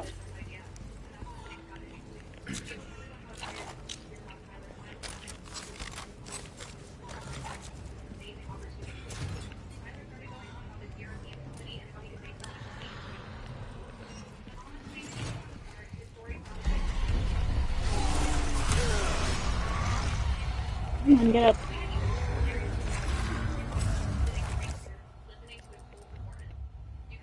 Shit, I gotta go that way. That's okay, I can go away.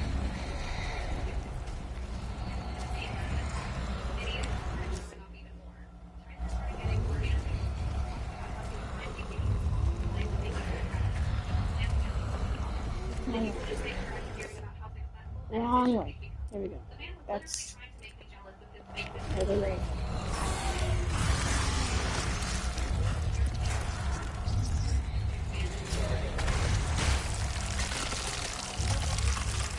Come on, let's go. He's not die. Get up. That's gonna kill me. Fuck. Get out of the way.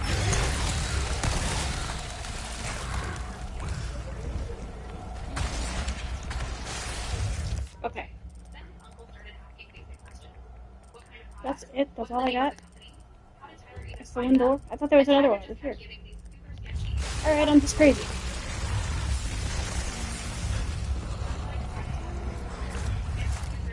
Thank you. Oh, Jesus! I did not know you were going to be right there. Sorry, Leon. And you are going to fall. I am going to die. So I know this is about to be a fight right here.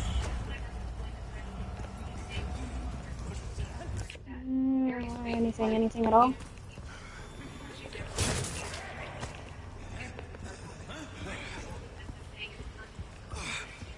What is that?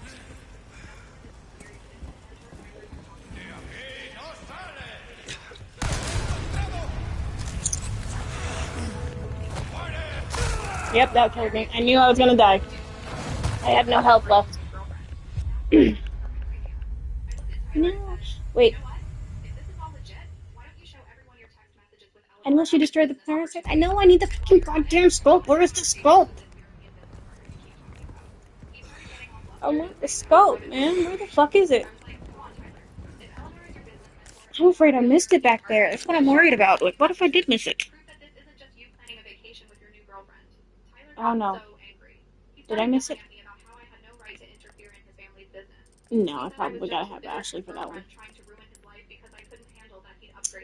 Fuck, I don't know. I don't know where it could be.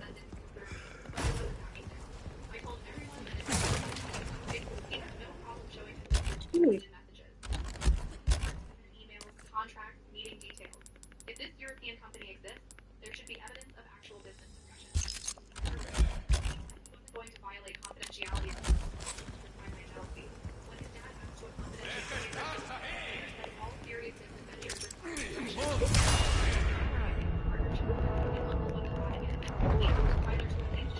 Not bad, right? Come on, use it.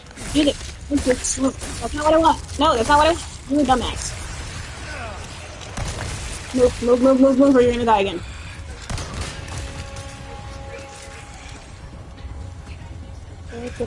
I need help. Help would be great. Ooh, rifling was good too.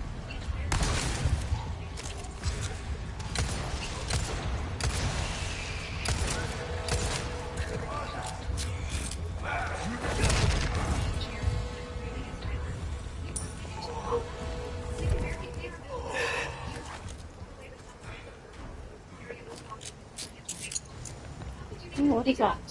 Oh, fuck, no. Oh, I remember this part. Too bad I can't remember where the fuck the goddamn scope would be here. Where is the scope?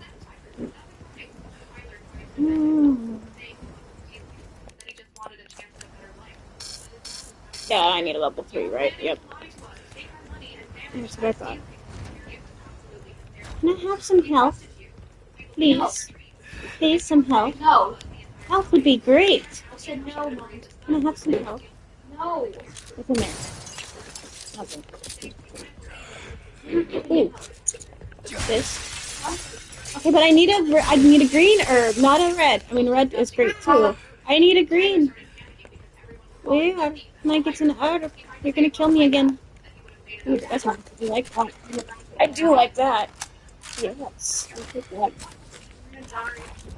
Someone's doing your stream.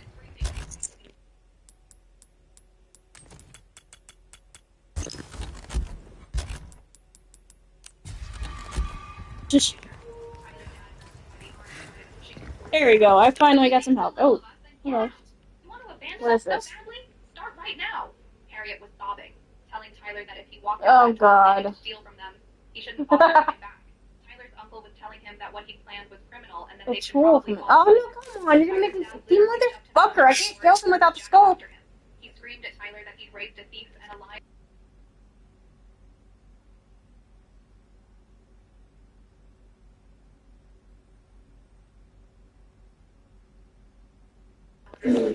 Son of a bitch! Oh, yes! Yes! Oh, motherfucker, yes. That's what I wanted. What do I want to put it on now? I'm gonna try it with the coat. I think I will.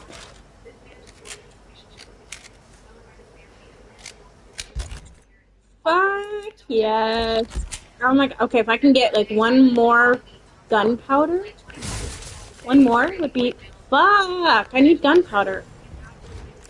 Am I missing anything? Is there anything I'm missing? Ooh, I'm missing that. What is that? I don't know what that is.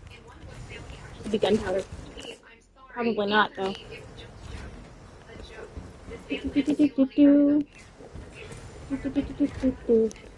Oh, hello. Here you are. Damn. The audacity. He wants me to help him scam his way back into a relationship with someone he cheated on me with. He also No. wants to parents, but they won't answer. He already told Eden and Tyler apologizing. Gunpowder? Yes!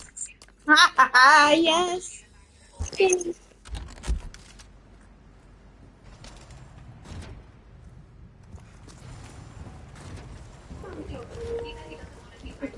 Something. Oh, what is that?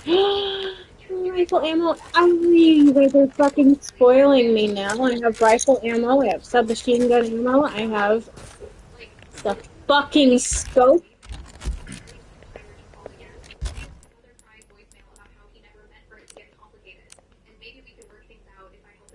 Something. Yes. Oh, hey!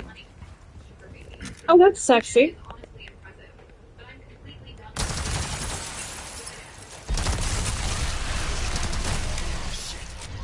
Reload. Reload faster. Reload faster. Reload faster, Leon!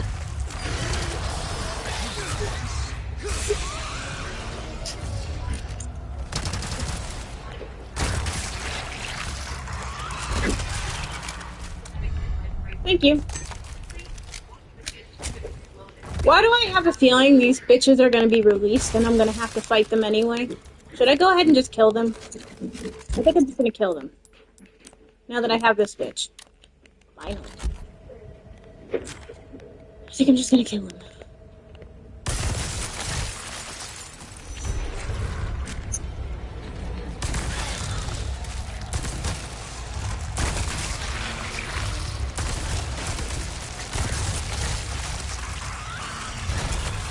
I need more bullets. I shouldn't have wasted that many bullets. Oh. Oh.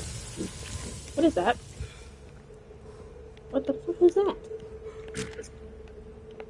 Okay. I think I like this rifle.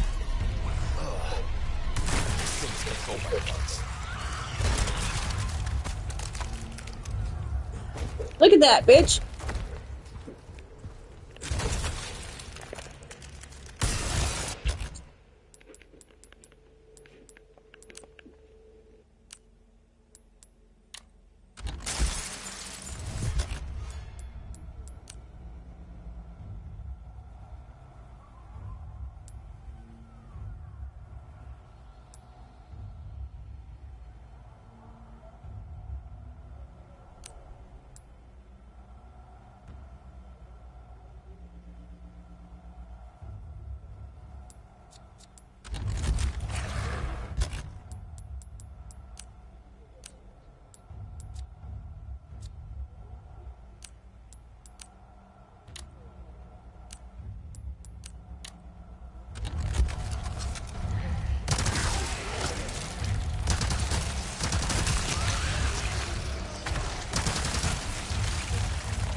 Yeah, I knew you were coming. Come on. Ooh, wait a minute.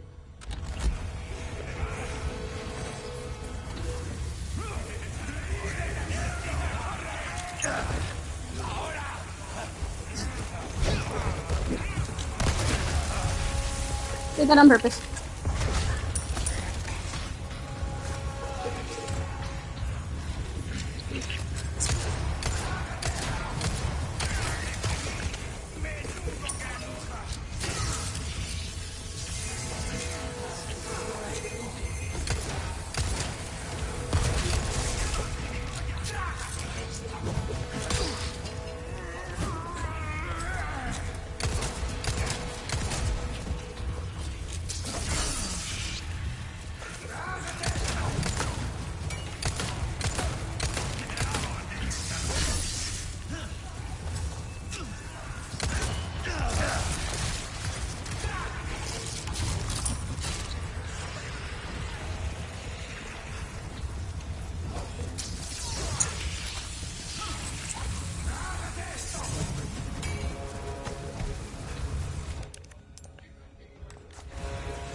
Move up.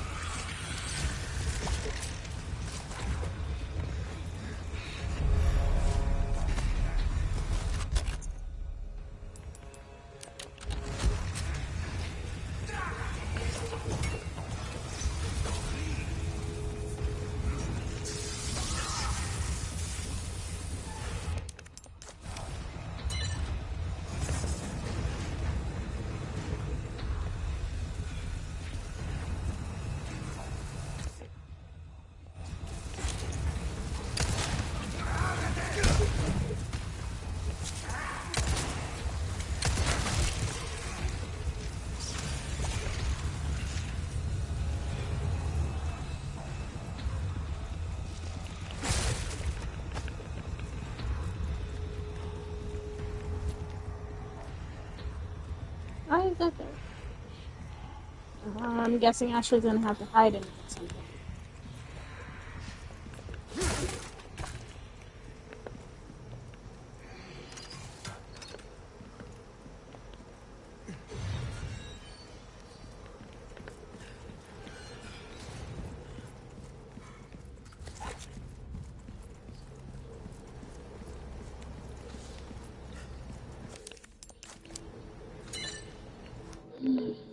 There we go.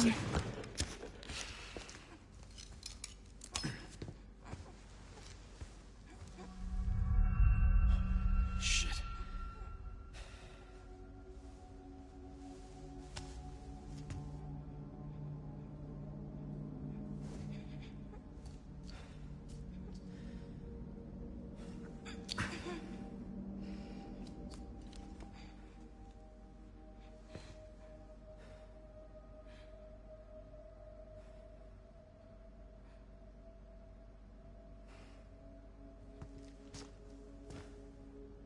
You're gonna be okay.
Leon?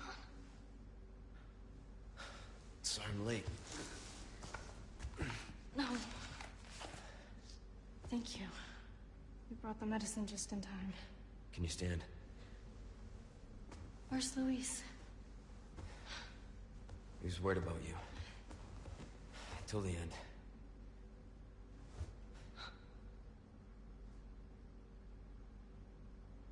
Come on. We don't have much time. Let's get rid of these things. For Luis.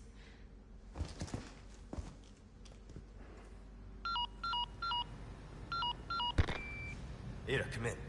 There's a lab where we can remove the parasites. Had a crazy hunch that you'd know where it is.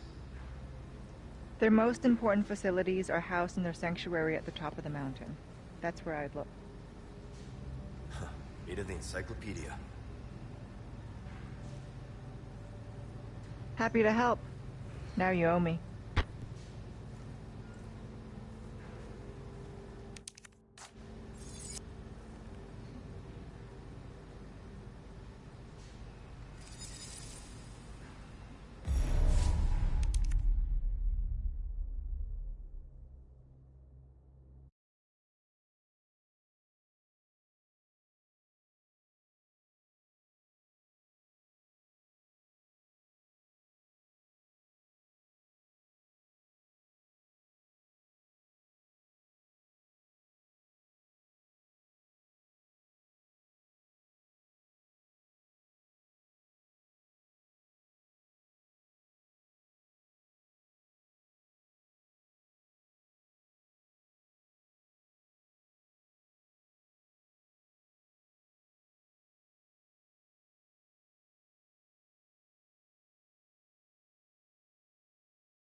Did you give me a boost?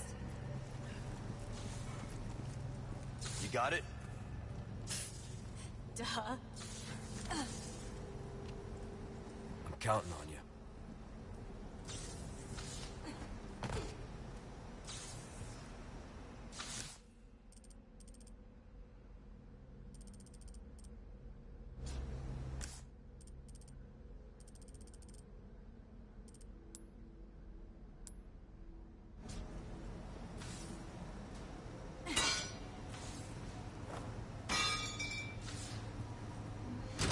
Pretty much a master of unlocking.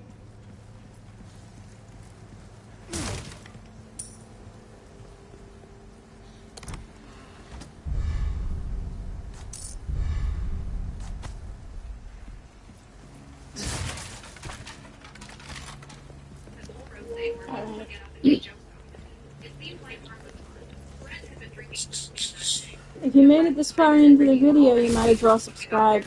If you haven't already. Oh. People were making jokes about such terrible errors in college, how he texted Beyonce every 10 minutes. Normal friends. Anything good? Everyone was laughing. Shooting Beth was range. taking it well. Good vibes all around. Then Brent grabbed the microphone. I'll never forget to have this next as long as I live. Hold up. I got something to say about desperate women. He announced into the microphone, looking directly at me. This desperate woman Got some new wares, stranger.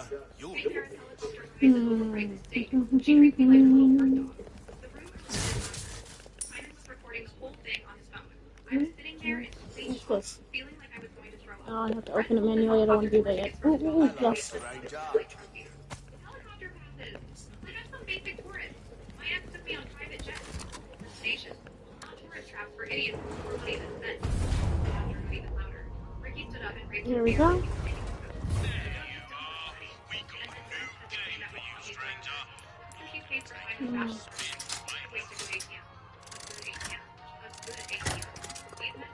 There we go. Wow, come on. Something good, better than that? That was horrible. Mm.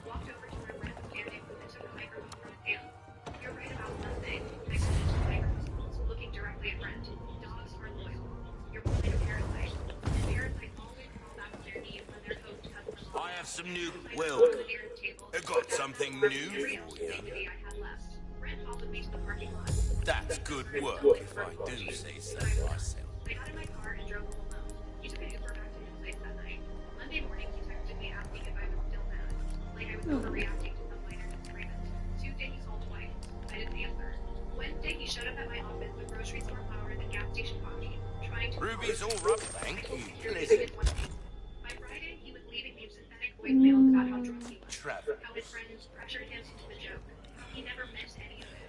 He promised to pay me back for Vegas and take me somewhere nice to make up for everything. The voicemails got longer and more desperate each day. 2 weeks later, he would still call me. He left me about it. He mentioned that deposits had already been made based on my previous agreement to help with expenses. Previous agreement. I never agreed to pay for it. But apparently Brent had been telling his friends that I would. Alright, thanks for hanging with me. That was a great time. Have a good night. Called up to ask if I wanted to see him. I could see him